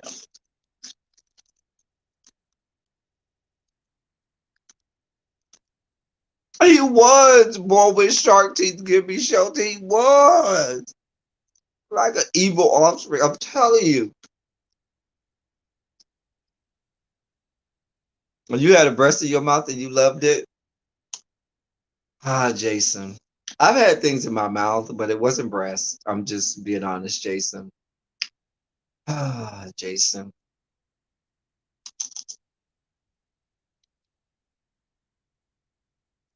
Right. A pump in one hand and a beer in the other one. Nikki, baby. That hoe is full of shit.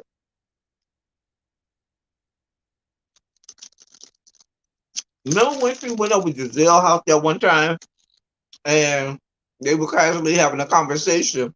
And I don't, I don't remember if Damien was there or not. But she was like, "Oh, I need to pump," and she just whipped out her titties and started. I was like, "Listen, Giselle was better than me because I would have been like, hey, boo, you need to wait till you go. You need to either leave or wait till you go home. I don't want to see your titties. Don't come in here pumping. We ain't having all that in here, sweetheart. We ain't having all that. You should have did that before you got here. You could have did that in the car on the way here. I do not care. Mm-mm. Cause I don't even understand.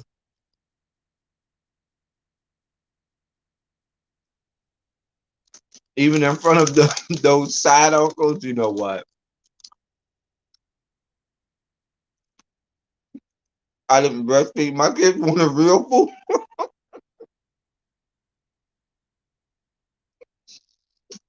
Y'all are horrible. But see, this is how I know that that's the omen, baby. Because everything pumping through that body of Ashley is ascendant from the depths of hell. She is the worst of us. She is a horrible fixation.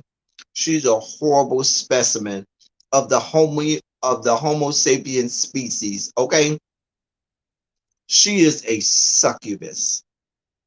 That's what she is. She's a succubus,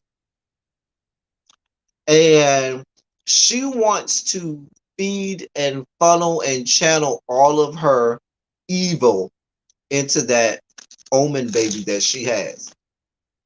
I guarantee you that baby that she had, Damien, is probably the Antichrist. Look at his dad. That poor child might be the Antichrist.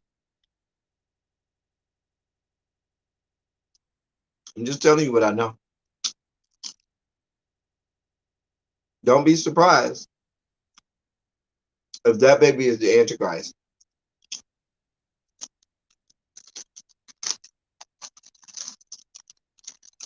But here's why I never bought into the whole people defending Monique fighting Candace situation.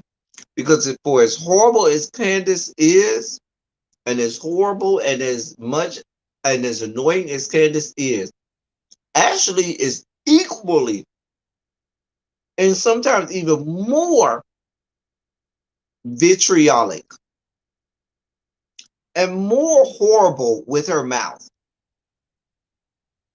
But because not only does she identify as a white woman on the show, the rest of the women on the show identify her as a white woman.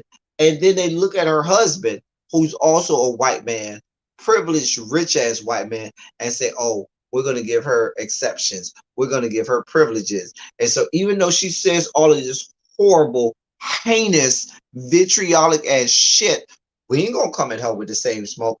We ain't going to try and fight her in all of this fuck shit and foolishness that we had going on this season. We're just going to let her go on with her antics.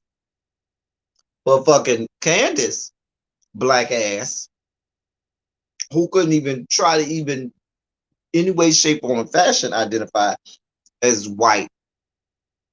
Now y'all want to fight. Because she's so aggressive and so horrible. See, this is where the colorism comes in. But then I'm going to have people telling me that there's no such thing as colorism here. Hey, sugar honey ice cream. So I need one of those bridge troll t-shirts. Listen, let me tell you. That bridge troll, listen.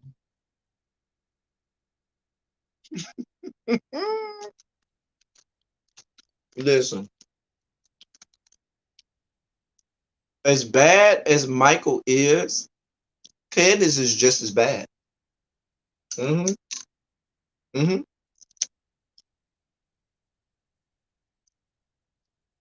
Candace is just as bad. And you notice that uncle and the mama, when the cameras first came on them, when it was just them, they had all this smoke for Michael, and Michael is horrible, and he better do right by you, he better not cheat on you, and this, that, and the third. And then when they was in front of Michael, it wasn't no smoke. They didn't have nothing to say. Because y'all around here working for massa. Y'all are the house Negroes, and y'all know y'all place, and y'all know how to fall in line. You notice the house Negroes weren't the ones that was trying to go with Harriet in the Underground Railroad. It was always those of us who was out in the fields getting beat down and shit like that. And the house Negroes was the ones snitching on us and getting us killed and lynched and beat. And just like a house Negro, Ashley has fallen in line and she is taken up for massa, and she's getting the rest of our monkey asses whipped, beat, and lynched because of her and her fuck shit. I'm just gonna call it as I see it.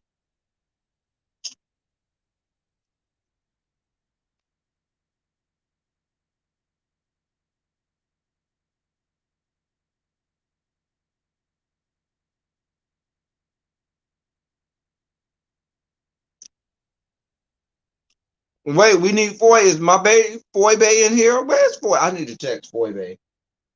Let's see where he at.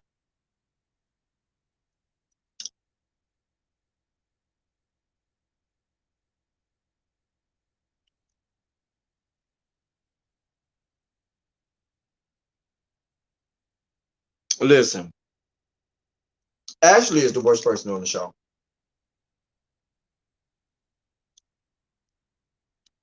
And a lot of people give this whore a pass because of her whiteness. And Andy gives her and her privileged as white husband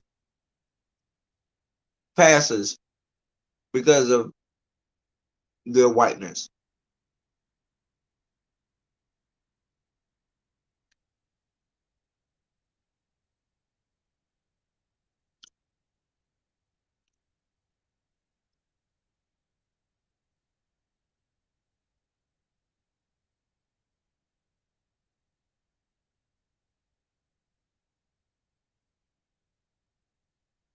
Y'all want me to make bridge troll show? Listen, let's be clear. Ashley, Ashley's purpose for being on the show is for her because she knows her husband is trash. She knows that one day she's going to have to part ways with her husband because he's going to get himself in so much trouble that he's going to lose a great deal of his money, or he's going to leave her to find him a piece of black peen that's going to subject themselves to get bust down by him on a daily basis for the purpose of having his money. So Ashley gets on the show like this to secure the bag. Let's be clear.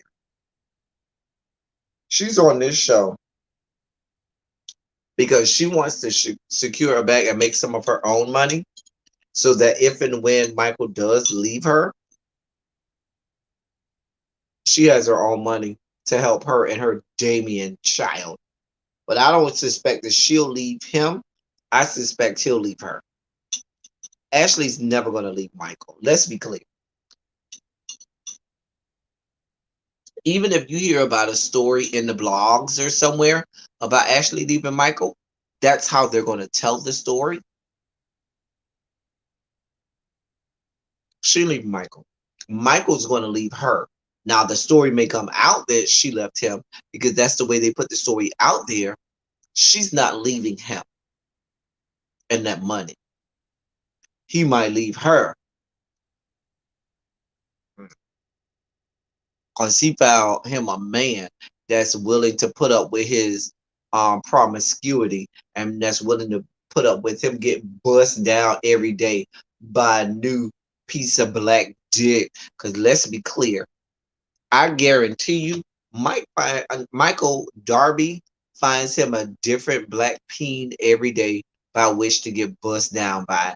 And little nasty ass Ashley sits there in the corner of the room and watches, playing with her clitoris, fingering herself because she has to satisfy herself while her husband is in the bed being satisfied by somebody, by some man. Let's be very clear. She probably has a bevy of sex toys and stuff like that because she ain't getting none from Michael Darby. Michael Darby, I guarantee you, did not fuck her to have those children. That was a turkey baster situation or IVF situation. But Michael Darby ain't trying to fuck no Ashley Darby. Michael Darby is trying to get fucked by any person, any man of color. I guarantee you, all the men he deals with are black or Hispanic or Asian or some black or some man of color. He ain't even trying to get fucked by a white man. Let's be clear. And he has the money where which he can pay for and buy for a male escort every day of the year if he wants. While she sits in the corner fingering herself. Child. Let me see what y'all saying.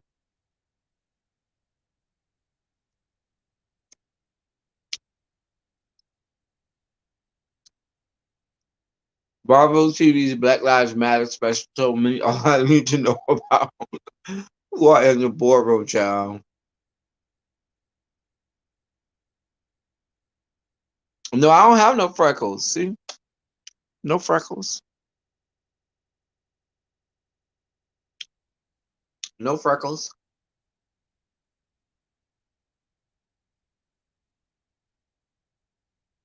Saytana is most definitely out for the bag. She's completely money driven. She is. Michael ain't look for a black pen. He found one. Listen, if Juan Dixon, who I met actually back when he was in college, we were in college at the same time. But if Juan Dixon has had relations with Michael Darby, if that comes out, y'all gonna listen. If you see me put a live up anytime after Juan Dixon. It comes out that Juan Dixon had relations with Michael Darby with credible receipts. I'm gonna go come on this good screen and drag Juan Dixon for about 2 good hours. Drag him. Ashley Weinstein is part of the problem. Women can be victims of abusers, but behind every habitual abuser is a wife and mother spinning a tale. Exactly. You got it right, Ash. You got that right. Ashley doesn't care about none of what Michael does. She doesn't. I highly doubt Michael is going to hand over half his fortune to Satana. He's not, which is why she's trying to collect her piece of change now. Collect her coins, get it in order, so that when the time comes and she have to, break it off. I mean, he breaks it off with her because she won't break it off with him. She'll be ready. He's gonna leave her for Andy, child. I don't think he's gonna leave her for Andy because Andy ain't got no color in him. Andy is too white for him. Ashley probably vowed to herself to never be like her mom, child. I don't feel like Bravo Andy would even go for Michael Darby because Bravo Andy got his own money. He don't need Michael Darby money. That conversation Michael and Juan had was very child. Juan, that shit is not cute. And if I'm Robin and I saw that shit, bitch, that's what I want to know. How did that conversation go after Robin watched that last episode, episode 19, and heard and saw the shit that Juan was saying? How did that conversation go?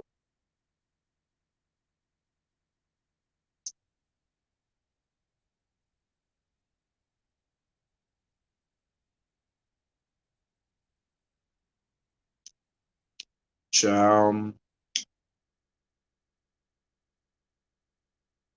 I'm way behind y'all.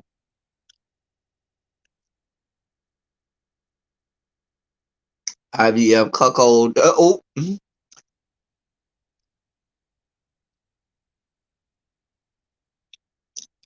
Ashley will make sure she can provide for her children instead of them taking care of her.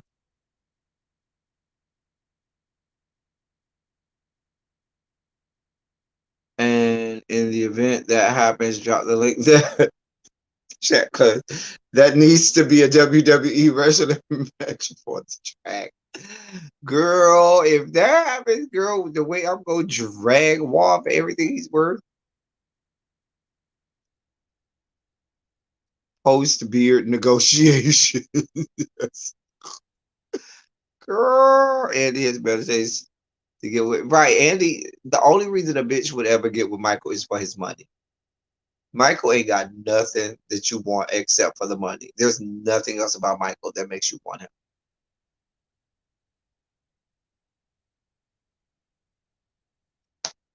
All right.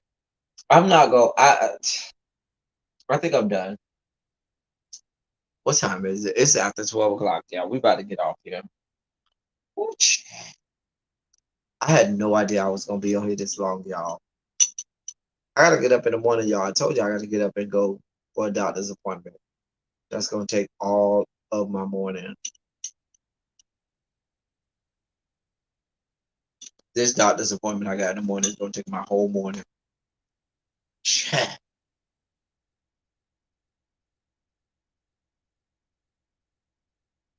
Child.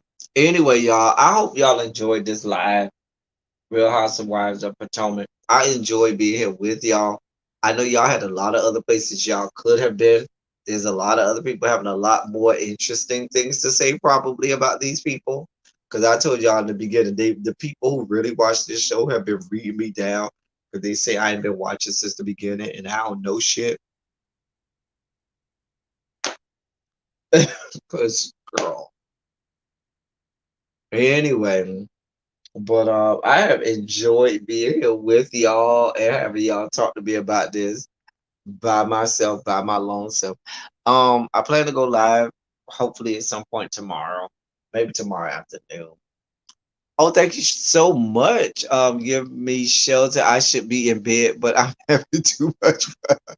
Appreciate you all. I know I'm cutting up, but hopefully I've entertained. You have given me shelter. Y'all have given me my life today. Talk about these people. Y'all be safe. See you on this Al Gore's good internet, Jason. You know I'll be right here on Al Gore's good internet. I'm still gonna be laughing about this chat when you get off. I am China Black. I'm gonna be laughing too.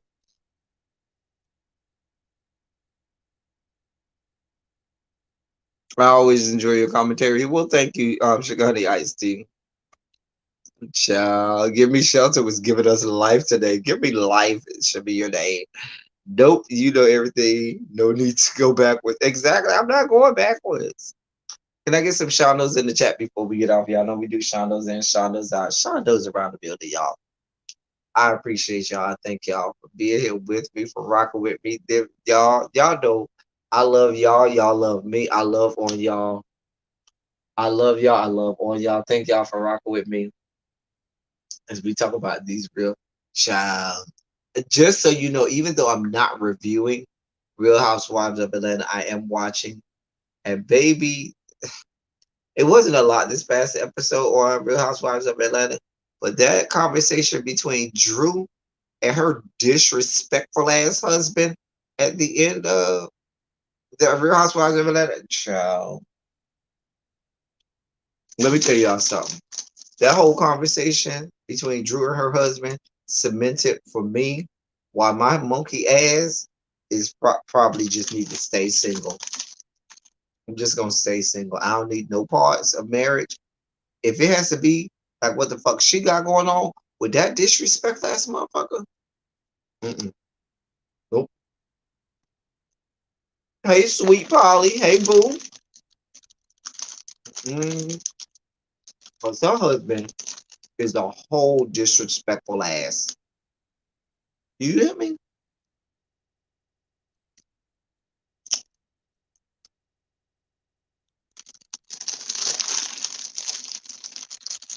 Um, Give me shelter. Give me shelter. I don't think I gave you a second blowjob. So there you go. I don't think I gave you a second blowjob. So if I didn't, there you go.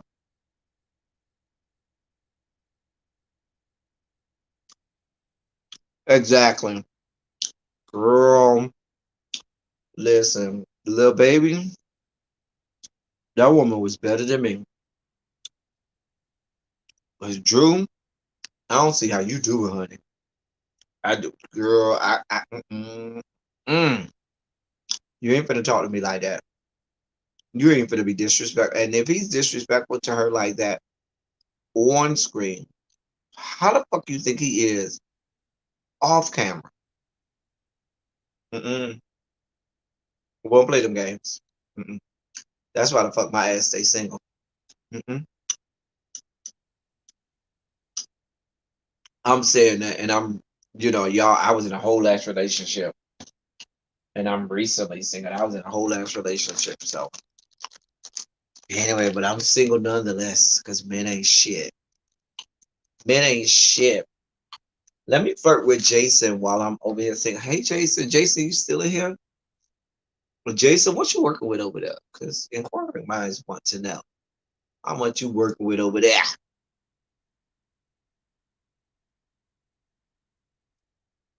I'll take all the blowjobs I can get in quarantine. Child, yes, ma'am. Child. Anyway, y'all, we about to get off. I have enjoyed myself with y'all.